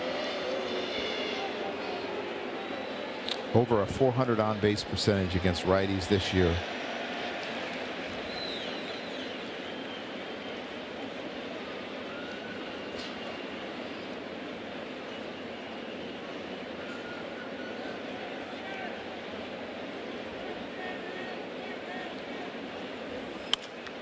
You know, the trade the Mets made, and we brought it up, it's a little curious because he has 5 years, about $20 million a year left. And they took on Simeon, who has 3 years and $25 million a year left. And the consensus is that Simeon's more on the downside than Nimmo is. And when you're running a team that's owned by Steve Cohen, what the back end of a 5-year contract really mean, as Nimmo is down looking? I mean, we'll see. Maybe Simeon picks it up and has a really good year. We know he's good defensively, but don't you lose something offensively with that trade? Yeah, and if you look at the Mets, they're having a hard time scoring runs. Yes. And he was a big part. I mean, this guy was hitting 25 home runs, and his average had come down a little bit, but he was much more productive, driving in 90-plus runs. And you can see the good at bat. And, you know, you think about the Mets, they've struggled finding a leadoff hitter this year. Here is Ezekiel Duran. Line drive, left field, coming on is Bellinger. He makes the play. Runner tags and stops as the throw comes all the way in. Bellinger's just putting on a show baseball-wise for about 10 days now. Well, Michael, he's so good at everything he does. He gets a great jump, and he's obviously got arm strength, but he is extremely accurate. You're going to see him come in, make this catch down below his waist, and how quickly he's able to make the transfer, get rid of it, and the accuracy on the throw is always unbelievable. And I used to watch him in Chicago. I mean, it's right where you want it. he would go back and feel the ball off the wall, turn, not even look at the base and throw it right on the money at second base. I was like, how do you do that? There's Seager.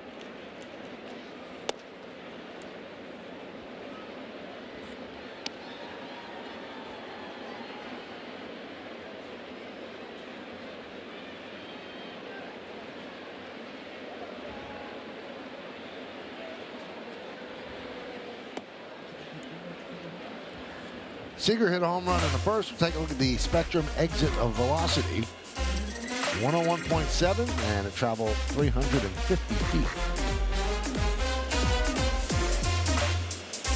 One thing about this Texas offense is they have a lot of fly ball hitters. And when it comes to park factor, Texas is one of the worst places to hit the ball in the air.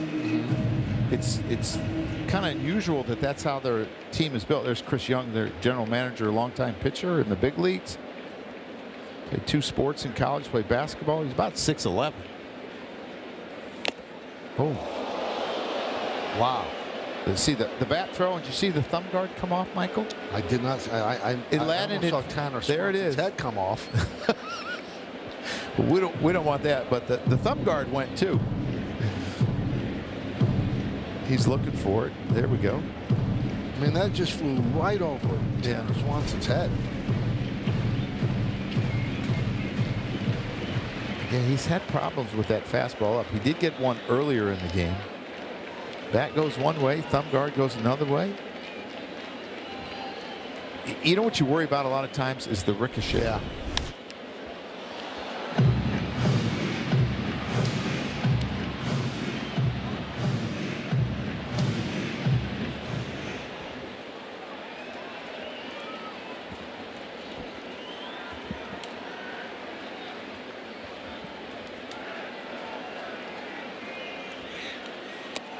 Did he go? Yes, he did. De Los Santos works into and out of trouble. No runs are hit and 2 men left. We go to the bottom of the 6th.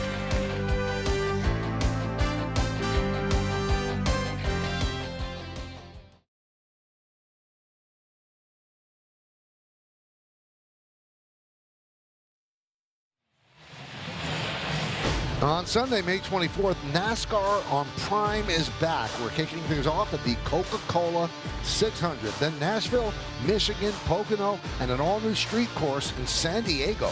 NASCAR. It's on Prime. You'll be watching, Joe. Oh, I love it. I love car race.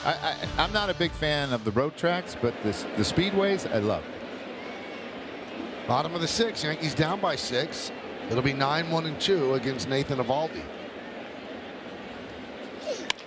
Up the middle, and right there is Durant. That played perfectly. 1 away. Well, that was good to see him swing the bat. You can see he's got a pad on his left elbow now. He's got to protect that area a little bit. It's amazing. How do you get that color of it? I was just thinking that. How do you do that? Had it, why weren't you wearing it? Yeah.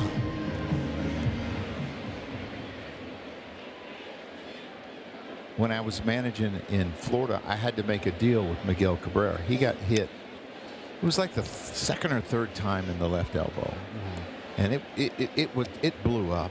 And the next day he wanted to play. I'm like, you can't play. I mean, look at your elbow. He's like, I can play. He loved to play. And I said, I'll make a deal with you. You start wearing an arm pad, I'll let you play. But until you start wearing, I'm not going to let. He wore it the rest of the time. Did he wear it the rest of his career? I think so. Wow. I mean, stop getting hit. It hurts. Can't extend that left elbow, and that, for a right-handed hitter, that's a problem. So he was still very young when you. Yeah. Oh, yeah. Did you see that greatness? Oh, Michael, I was on a rehab assignment when I was with the Cardinals in, I got to think what year, Michael, 2003. And I was down in AA, and he was in AA, and he was facing. Isringhauser was on a rehab, and he was facing him, and I was watching his at-bats. I'm like, what are you doing in AA? You should be at least in AAA. He was up fairly quickly after that. Yeah. Pitch is called a ball. Catcher's challenge. Ball, and it's being challenged by Higashioka. Is this challenge like number 8? Wow. Calls overturned. Pitches a strike. Texas has 2 challenges remaining. Yeah. So that results in a strikeout of Grisham.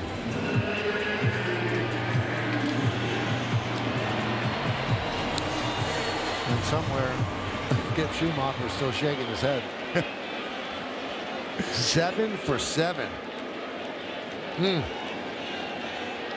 Here's Judge. He struck out twice against Eovaldi. Eovaldi 7 strikeouts, no walks.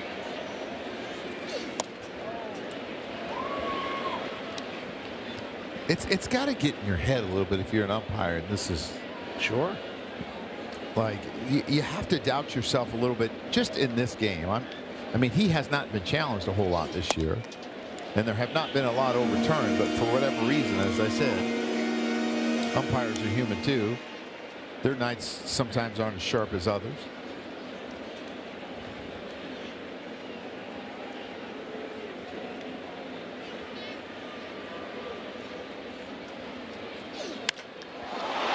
High fly ball, right center. Carter back. He's on the track. He's at the wall. He leaps. See ya. Into the Yankee bullpen. Yankees get one on the board at 6-1.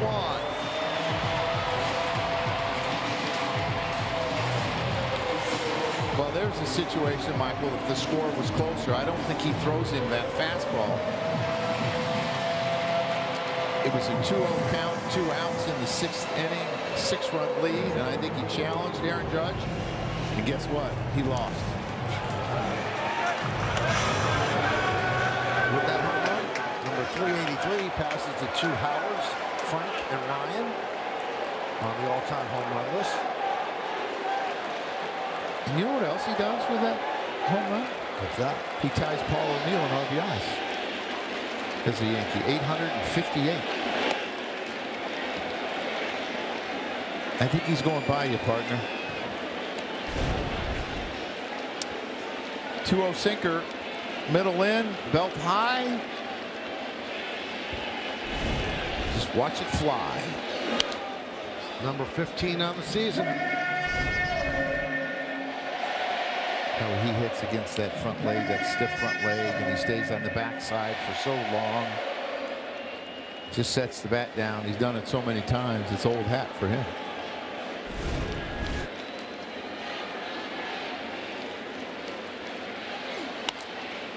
Grounded sharply to first. Berger there. Flips to Eovaldi, and that'll do it. But the Yankees finally get one across against the veteran right-hander. 3-time MVP does the honors with his 15th home run of the year.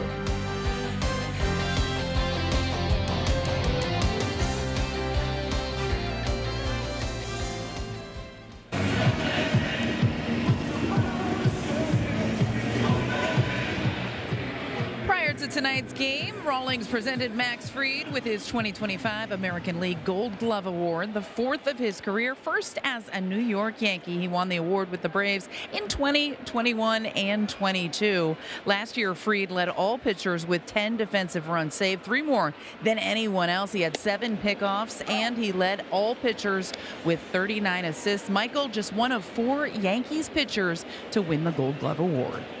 Well deserved. Yes. You can really feel that position. Thanks, Meredith. The great Stevie Cohen presenting that trophy.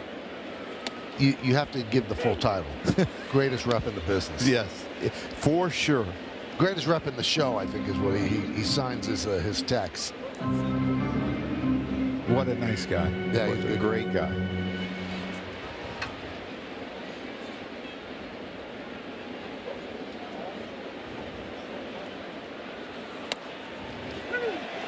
And that's strike 3, and it's being challenged. I think this one has a chance to stay a strike. Let's see. That's what Quinn's hoping for. Quinn wins. Quinn wins. Texas has 1 challenge remaining. Well, he's got a little bit of a grin. You know what? Have fun with it. Yeah, that's right. I don't think Skip's too happy about it, but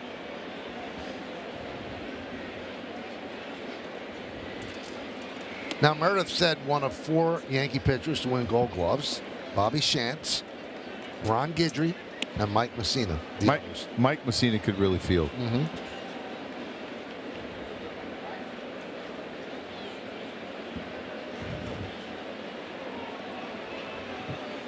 When we would go to spring training, you know, Gator always came, Ron Guidry. And I always felt like he would hit ground balls and he would field stuff and do things and flip the first, you know, play the first baseman, flip it to the pitcher cover. He was the best fielding pitcher out there every time he took the field. And he was a coach in his 50s and 60s. Really? Oh, yeah, he could still really pick it. Well, when they continued the Pine Tar game, Billy had him in the field. I think he had him in center field. Mo could have played center field. You didn't want him in Kansas City playing center field. No. You know, I offered it to him the last weekend in Houston. He wouldn't do it. No. Because he wanted it to be that magic moment. When and he said he didn't want to take at-bats away from someone or embarrass the game. But he had practiced so much, I figured he deserved a chance. Ground ball. Backhanded by Jazz. Just got Carter. Hustling down the line. He probably wants his manager to challenge. He's not leaving the field. Well, when you're hitting what he is, you want every base hit that you can get. He came in tonight hitting 175. A little slip by Jazz made it closer. They are not going to challenge. Not close enough, though, Michael. Good stretch by Goldie.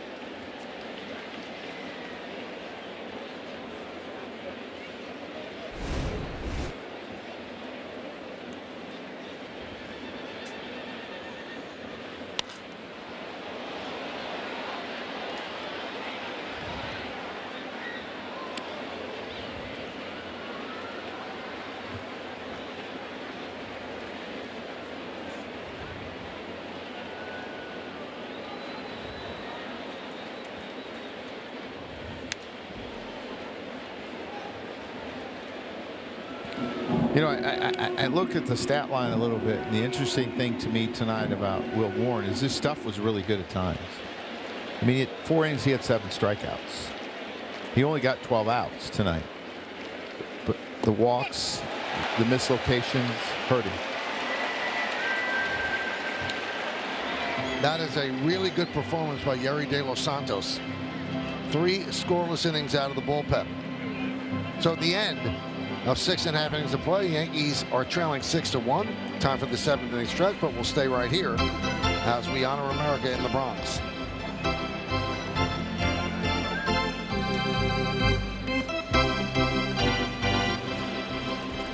Ladies and gentlemen, will you rise, remove your caps, and please direct your attention to the area behind home plate as the New York Yankees welcome an honored military guest.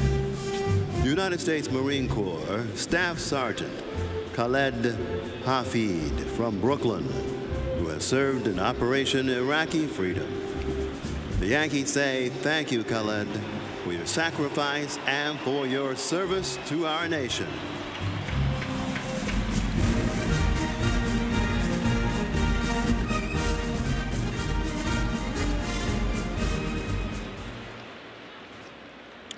And now, ladies and gentlemen, please join us in singing along with Robert Merrill's rendition of God Bless America. God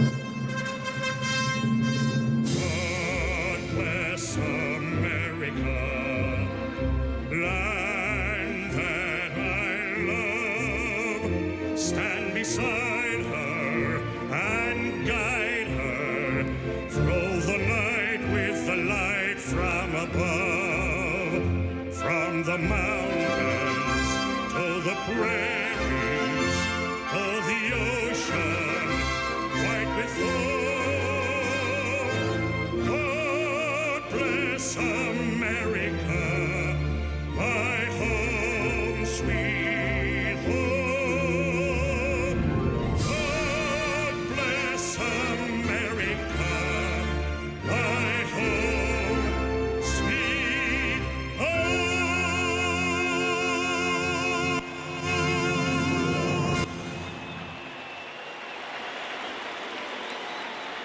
All right, fans, it's stretch time, so please join in and sing along as Yankee Stadium organist Paul Cartier plays. Field 6-8-0 for Texas, 1-3-0 for the Yankees. Of all these 6 strong innings, Corey Seager 7 home run year, 2 for 4, 2 ribbies. Will Warren struggled for the first time this year. Aaron Judge, the Yankees' only run when he hit a solo home run, his 15th of the year in the 6th inning. Well, as you talked about, coming into the game, Corey Seager was 4 for his last 31. You can only hold him down for so long. You were kind of hoping that it would just last through tomorrow. He can do whatever he wants after that, because the Yankees will be done with Texas. Well, Valdi's still in there. Once again, Yankees at least scored a run off him. They were shut down for 7 innings in Arlington last week, but the Judge's home run finally got them a run against the right-hander. Now it'll be Dominguez, Chisholm, and Goldschmidt. Yeah, and he's been really economical, Michael. He's only thrown 75 pitches, so he might get through 8 if he continues to pitch like he is.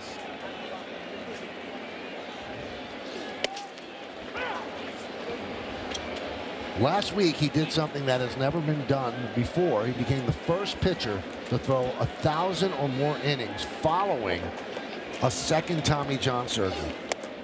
Well, he got started early. Yeah. First one was in high school.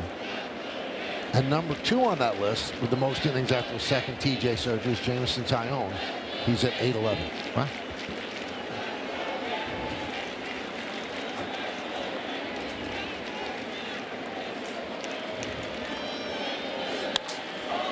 Hammered foul. It's amazing what medicine can do today and how it prolongs players' careers. I mean, a lot of times after Tommy John, players come back and throw harder.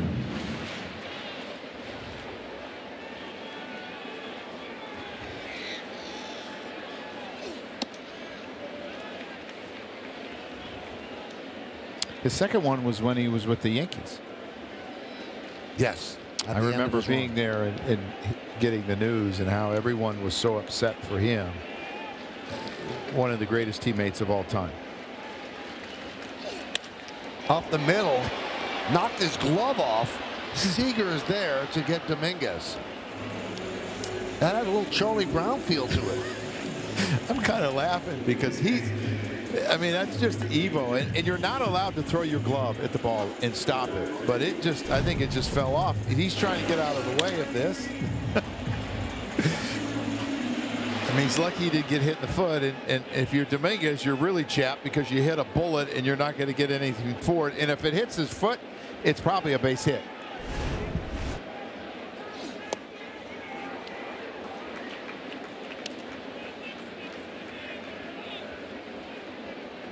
Six 8-0, leading 1-3-0. Jazz 0 for 2 against Valdi.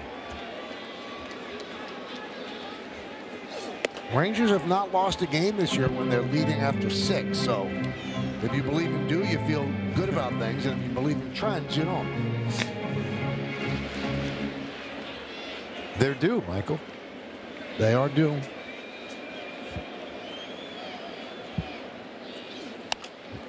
Squibbed, backhanded there by Young. The long throw. That's a really nice play by Josh Young. Yeah, really 2 good plays in a row to keep the base runners off against the volley. This is a squibber. It almost hits the bag, and he's got to get rid of this quick because Jazz can run, and he makes an accurate throw. Good stretch by Berger, and they get Jazz pretty easy. That is not an easy play, but he made it look easy. There's Paul Goldschmidt. And a strike. I mean, Jazz gets out of the box okay. He's thinking he's probably got a hit, and then he realizes, I don't.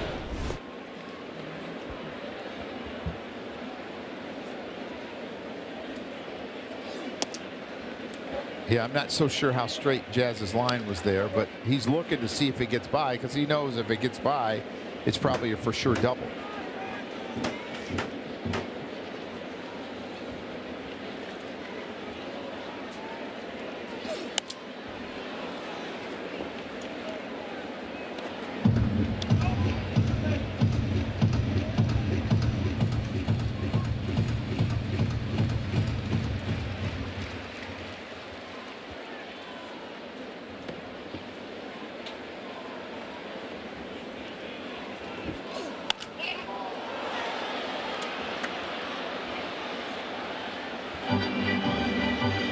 The last 9 games for the Yankees, Joe. The 2 Evaldi games, 1 run, and they could lose both of them. And the 7 others, 7-0 with 7.6 runs per game. Evaldi seems to be the answer to the Yankee offense. As Goldschmidt swings and misses, and the Yankees go down in order, and we'll go to the 8th.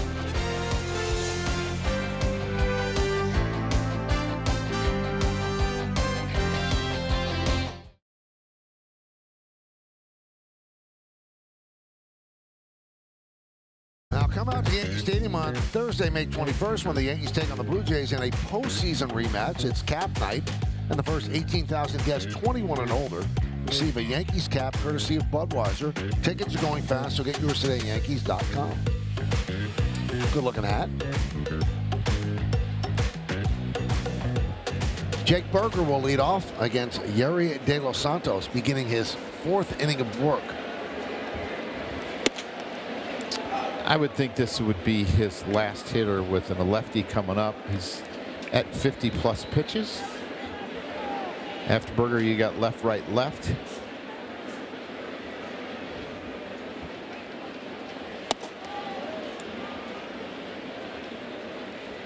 They're pushing him to a pitch count that he has not reached in the minors this year. And in all likelihood, he's going to be sent down. Yeah, they'll probably get another fresh arm. I'm not sure where they go for that other fresh arm, but 44 was his max this year. 53 is his career high in pitches. And he's at that. No, it is now. Oh, this is career high.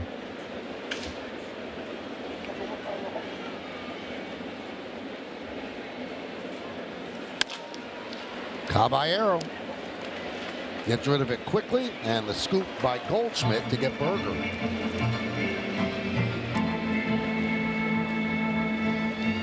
That's a pretty good performance by De Los Santos. It actually goes a long way for the Yankees having a better chance to win tomorrow. So they'll go to the lefty Yarbrough. We'll be back.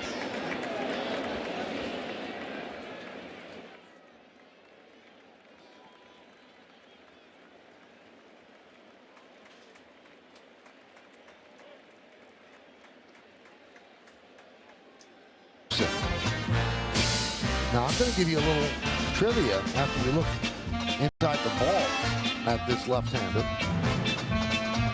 He actually went to the Indians in the deal that got the Yankees Chris Chambliss. Pretty good pitcher on some bad Yankee teams back then. Here's Ryan Yarbrough. Hasn't pitched in forever. All-Star in 1970 when he was 20 and 11. Traded to Cleveland for Chris Chambliss in 1974, one of the pieces. And then this is a story that, I mean, even today it would be shocking. He swapped wives and lives with his teammate Mike Kekich in 1973. The children, the dogs, the house, unbelievable. I mean, it was shocking at the time, and I know Ben Affleck and Matt Damon have been trying to make a movie about it for many years, but it hasn't come to fruition. And here's how we tie it all together, Joe. I don't know how you tie that together. Well, Fritz Peterson was the color commentator on the New York Raiders hockey team on the World Hockey Association. And the play-by-play guy on those games was John Sterling. And he worked with Fritz Peterson. So he was a hockey analyst. Yeah, and a baseball player. Another challenge. Calls confirmed, pitches a strike. Texas has no challenges remaining. Well, now when Quinn Walcott is on a roll. I'm sure he's happy they're out of challenges, too. Yep.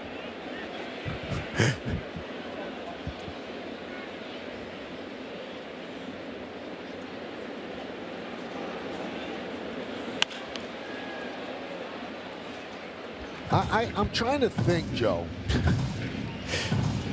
If anything, 53 years ago, that was shocking 53 years ago, would still be shocking today, and that's one of the only things that I could think of.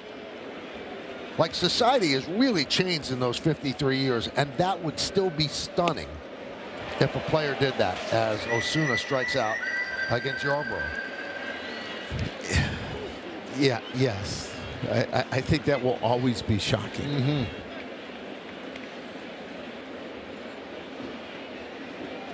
And Fritz actually... You know a lot about this. Oh, yeah. It's a famous story from that time. Fritz stayed with Mike Kekich's ex-wife forever. And then Mike Kekich and Fritz Peterson's wife ended up breaking up.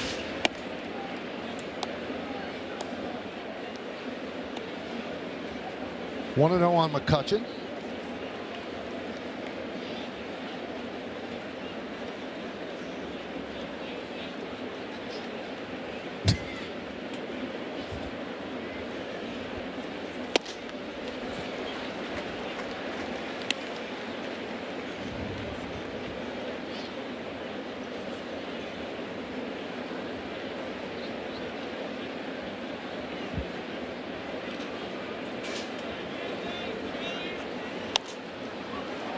One and 2.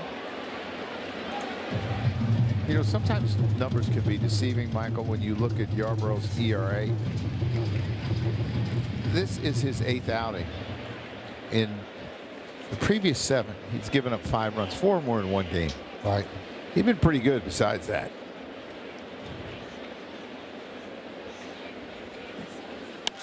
Well, he and Blackburn are very useful pieces in the bullpen. I definitely agree. I mean, they save those other guys a lot of innings. He's a guy that can obviously give you plenty of multiple innings, and so can Blackburn.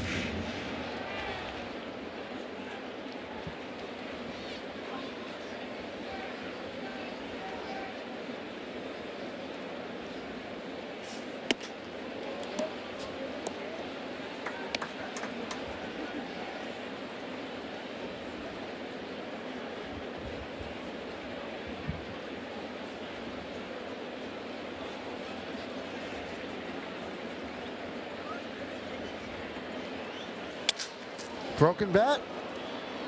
Jazz Chisholm. And he gets it to first to get McCutchen. Rangers go down in order. We go to the bottom of the 8th.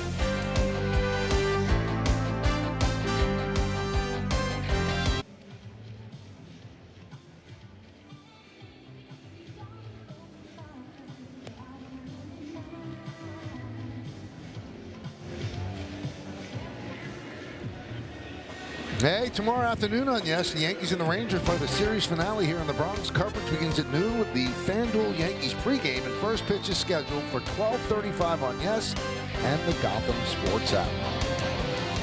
Michael, I don't remember the Yankees playing a game at 12:35. Yeah, it's a little odd. It's unusual for sure. Bottom of the Yankee order, Austin Wells against Eovaldi. And they'll play, looks like, the remainder of the game through the raindrops. Go to the rain here between innings. Now the longtime Yankee heads groundskeeper, Danny Cunningham, couldn't find a nicer guy. But like an inning ago, we saw him talking to Quinn Walcott. Never a good sign. They're not exchanging pleasantries. They're talking about incoming. No. There he is. Got his new red hat on. I used to call the two guys in Chicago doom and gloom. Because whenever they came out, it was bad news.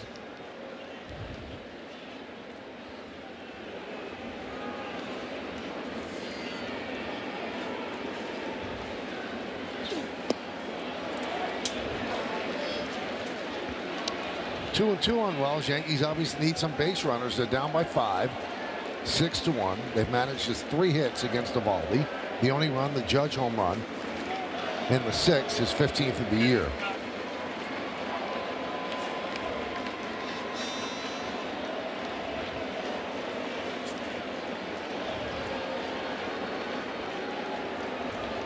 Jacob Latz, the lefty, is warming for the Rangers.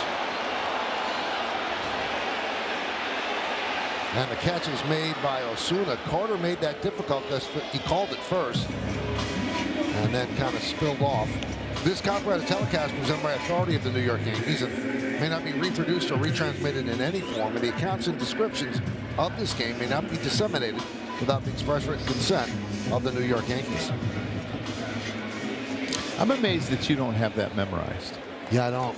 I don't have much bandwidth left. There's McMahon. And there's a strike. And what's your excuse? Mine is foul tips. I have too many things on my mind. And I'm just not that bright. High fly ball. Osuna.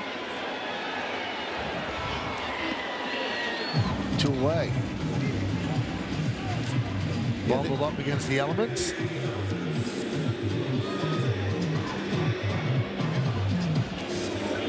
Always what he's done against the Yankees. 7 innings, 4 hits, no runs last Wednesday. Tonight, 7 2/3, 3 hits and 1 run. No walks, 8 strikeouts. Last start, 1 walk, 7 strikeouts. Just outstanding against an offense that has been clicking for a while now. There's Caballero. There's a strike.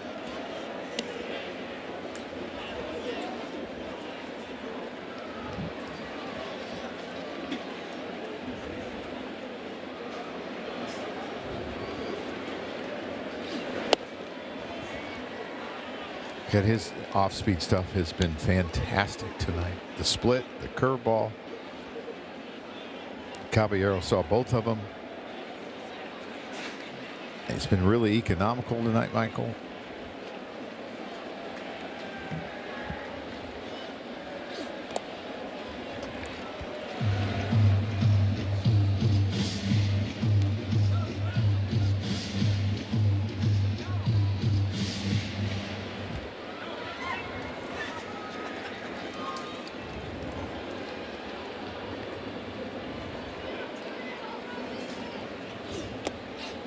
Two and two.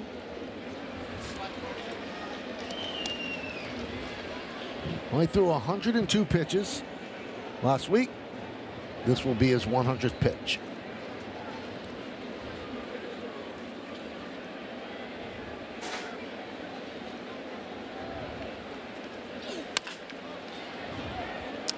You know, whenever I see that 100 pitch mark, I will always think of Derek Jeter. Why? He would always yell, "Skip, go get him. That's 100. Skip, go get him." He wouldn't really yell at the manager, but he would yell it in the dugout. We'd all laugh. I mean, every time. He was all over it. Now, did he do this when you were teammates with him? Did he yell it with Torres? I remember as a manager. Okay. Yeah. Well, the game changed in that time. Yes.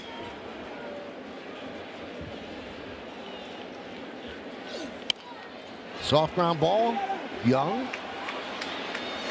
And that'll do it as the Yankees go down in order. Strong 8 innings for Nathan Eovaldi. We go to the 9th.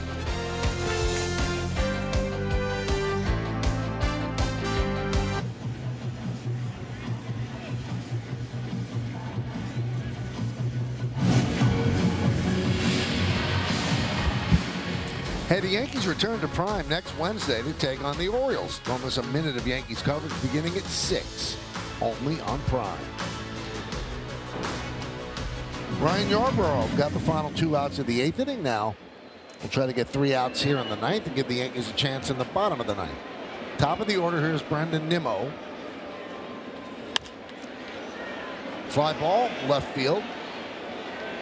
Bellinger. 1 out, 1 pitch, 1 out. And making a friend.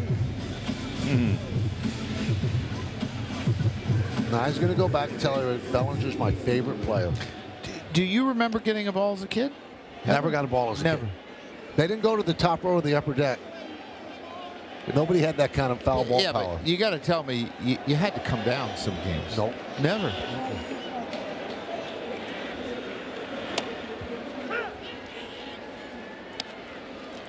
Did you get a ball as a kid? I did. Wrigley? Really? I did. No. Busch Stadium. Really? Yeah. Was it a good catch or a count rough? I dropped it the first time I was young. Okay.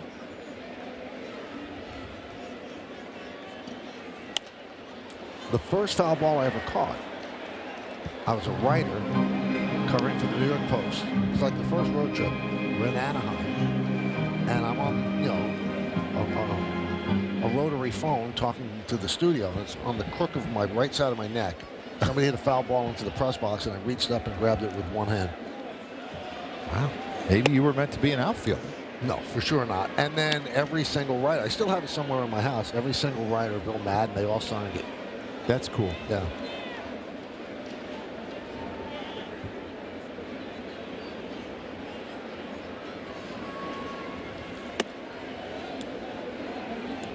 Two and two.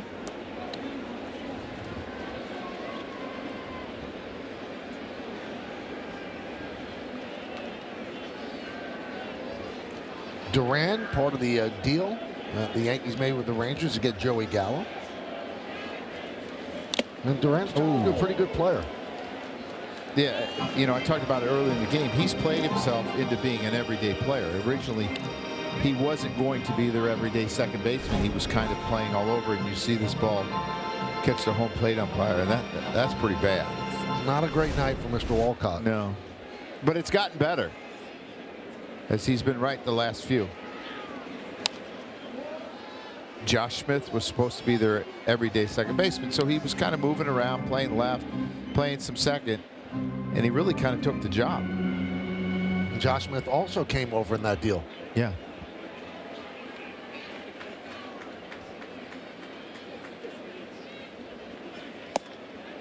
Three and two. Duran, run scored, RBI, and another RBI with a sac fly. So a double and 3 at-bats and the sac fly.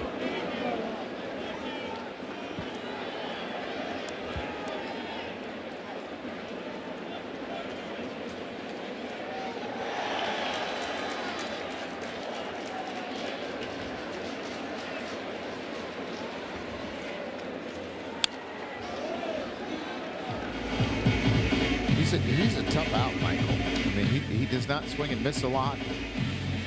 Low strikeout rate. He's kind of a pest.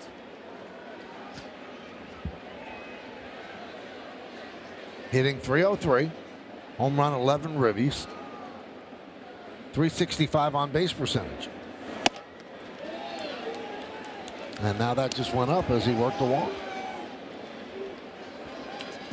Well, here's a look at the Yankees' upcoming schedule brought to you by Booking.com. One more game tomorrow against the Rangers on this homestand. 12:35 starts on yes. Then they hit the road. 3 games in Milwaukee against the Brewers. And then 3 games against the Orioles back on Prime on Wednesday. And they'll finish the road trip in Queens against the Mets.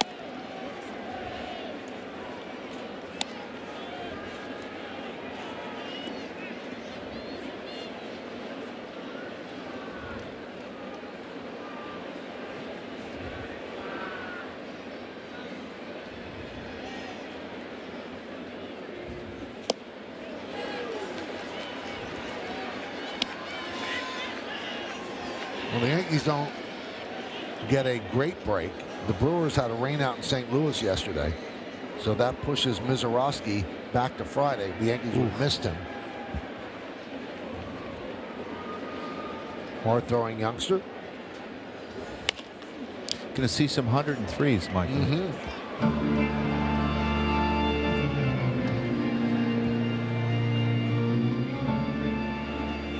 So when did they get rained out? They got rained out yesterday.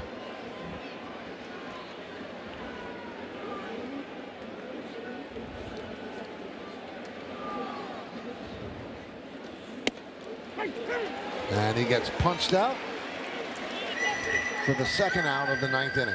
That's something that I've argued because, you know, and this is just a good fastball up in the zone. I've argued that on a doubleheader, you can call up someone to be the extra starter. You get an extra player for that day. Right. I think anywhere within that 5-day window, you ought to be able to call up one extra pitcher. In case you're facing a division foe and you want to use your 2 normal starters. I don't think you should have to do it that day. But I'll never be commissioner, so that's not going to happen. Well, you could be a top advisor to Rob Manfred. Could. Sounds like Jerry Seinfeld and George Costanza.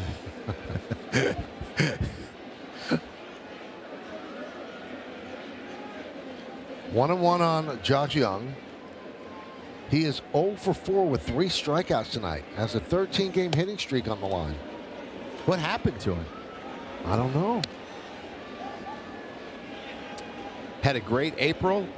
May was off to a sizzling start, hitting 444, 8 for 18 coming into this game.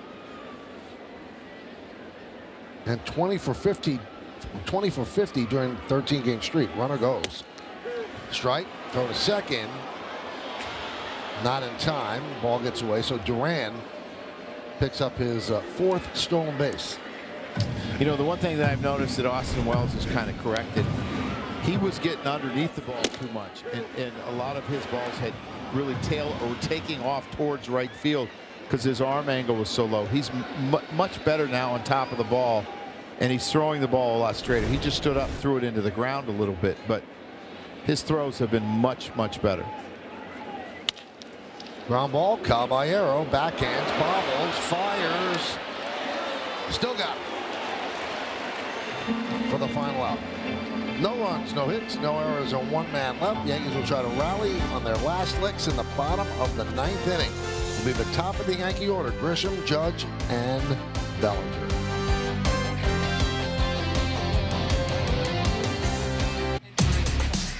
But now it's time for the Mazda player of the game.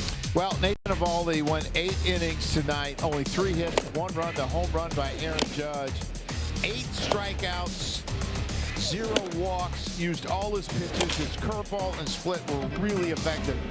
And he did it with only 101 pitches, Michael. So he just had another fantastic night against the Yankees. 15 innings against the Yankees in the last week. He's given up only 1 run. And you see the numbers for tonight. Unusual night for the Yankees, Joe. Coming in, Major League low 5 games, scoring 2 runs or fewer. Major League low 6 games, allowing 6 or more runs. That was tied with the Dodgers. And just 2 losses by 5 or more runs, the second fewest in Major League Baseball. The Dodgers have 1 such loss. Here's Jacob Latz trying to get the final 3 outs.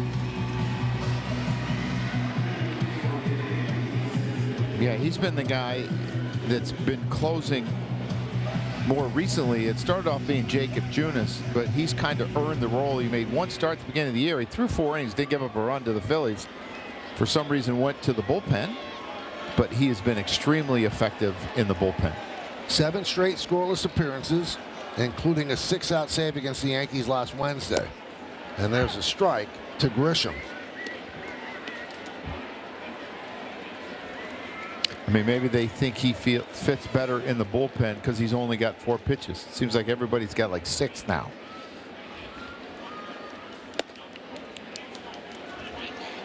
He's also working on 4 days off, so that's why he's coming in a non-save situation.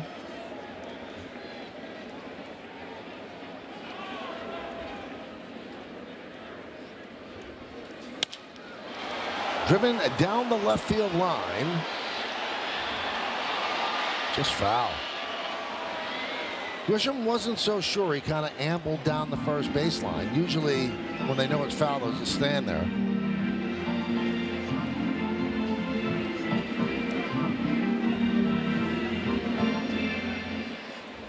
Latz is 29 years old. This is his 4th big league season.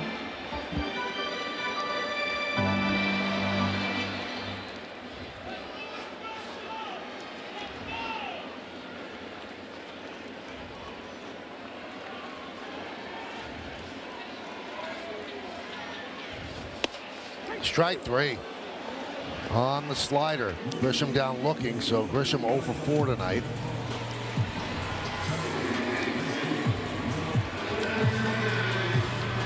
So here is Judge with his 15th home run in the 6th. Most home runs, first 37 team games in Yankee history. Matter with 17, Ruth 16, and 16 again.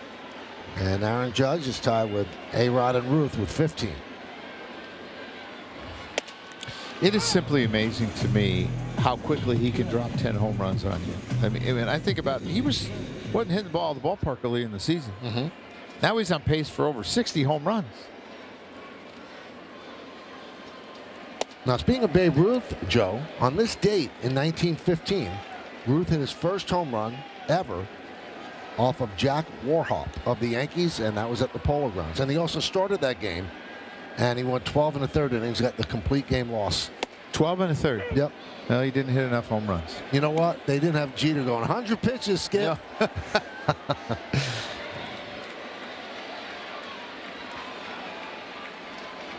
I bet that game was under 2 hours, too. Probably was. Ground ball. Foul. Just foul.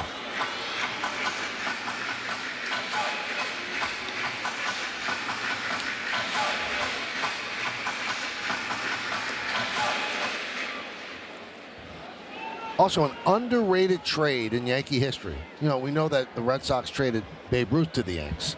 In 1930, it wasn't as bad, but it was awful. They traded Red Ruffing to the Yankees on this day. And for those young that might not know the name, you should look it up. Red Ruffing would win 231 games for the Yankees on 6 World Series. Wow. And that 1915 game where Babe had his first home run ever, Joe, it took 2 hours and 35 minutes. Oh, 13 innings. And who did they get for Red Ruffing for those 230 they got wins? $50,000 and a guy named Cedric Durst. Lined into center field. Carter is there. 2 down.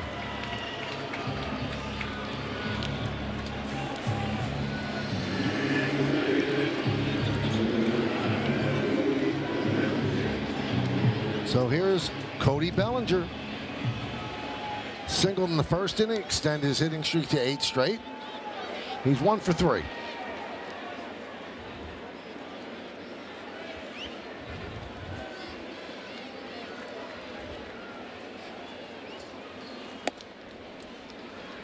One and 0.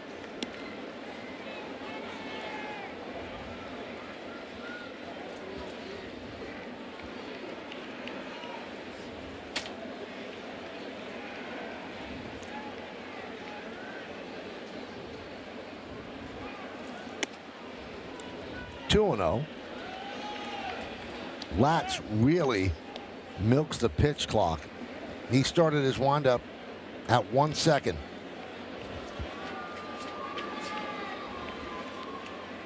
Four, 3. Started earlier that time. 2-1. Him and Caballero could have some fun, couldn't they? Yeah, as long as they locked eyes.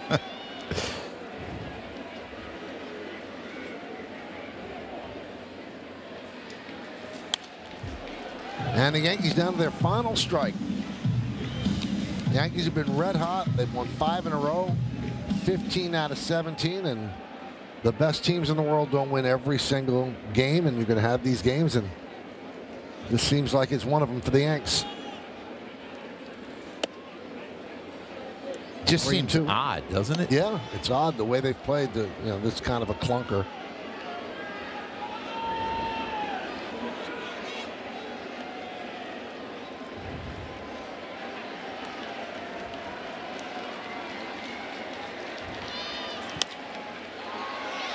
Fouled away.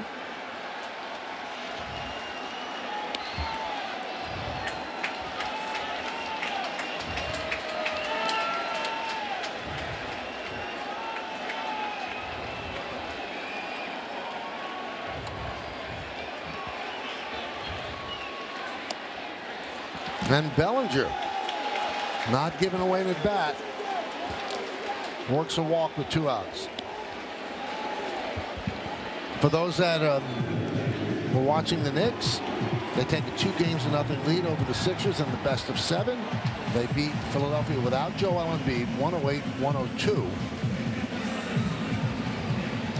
at Madison Square Garden. So the series shifts to Philadelphia for Game 3. Congratulations to the Knicks. Runner goes, and Bellinger takes second.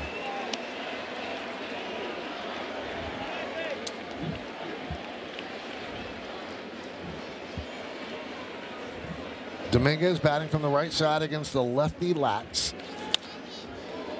It's a good swing, Michael. His swings against left-handers have been much better this year, and I know it's a small sample size, a couple doubles, 3 for 7. I mean, that's a good swing there.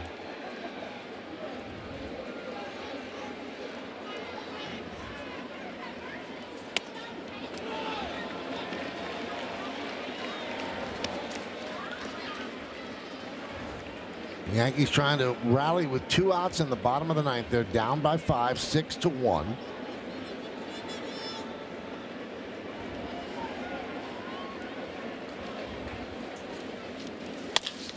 Ground ball. Nice stab there on the glove side by Young. Fires to first, and that will do it as the Yankees have their 5-game winning streak snapped. Nathan Eovaldi doing a great job over 8 innings, and the Rangers win 6-1. Well, it just wasn't Will Warren's night tonight. He made some mistakes and walked a few people. At times his stuff was very good, but it was an unusual start for him the way the year started, and the Yankees just weren't able to recover off of Nathan Eovaldi, who was excellent tonight. Yankees only run off the bat of Aaron Judge, his 15th homer of the year. Took 2 hours and 46 minutes. And those are the particulars. Special thanks to producer Troy Benjamin, director Dan Barr, Mike Webb, and our executive producer is Jared Ames Boschnack. Hey, don't forget to join us again next Wednesday when the Yankees head to Camden Yards for a matchup against the Orioles. Coverage begins at 6 p.m. on Prime, with first pitch coming just after 6:30. For more coverage of tonight's game, tune into the YES Network for the W.B. Mason postgame show. Once again, the final score, the Texas Rangers 6 and the New York Yankees 1. For Joe Girardi and Meredith Marakovitz, I'm Michael Kay saying see ya on Yankee Stadium in the Bronx, New York. Have a good one, everybody. So long.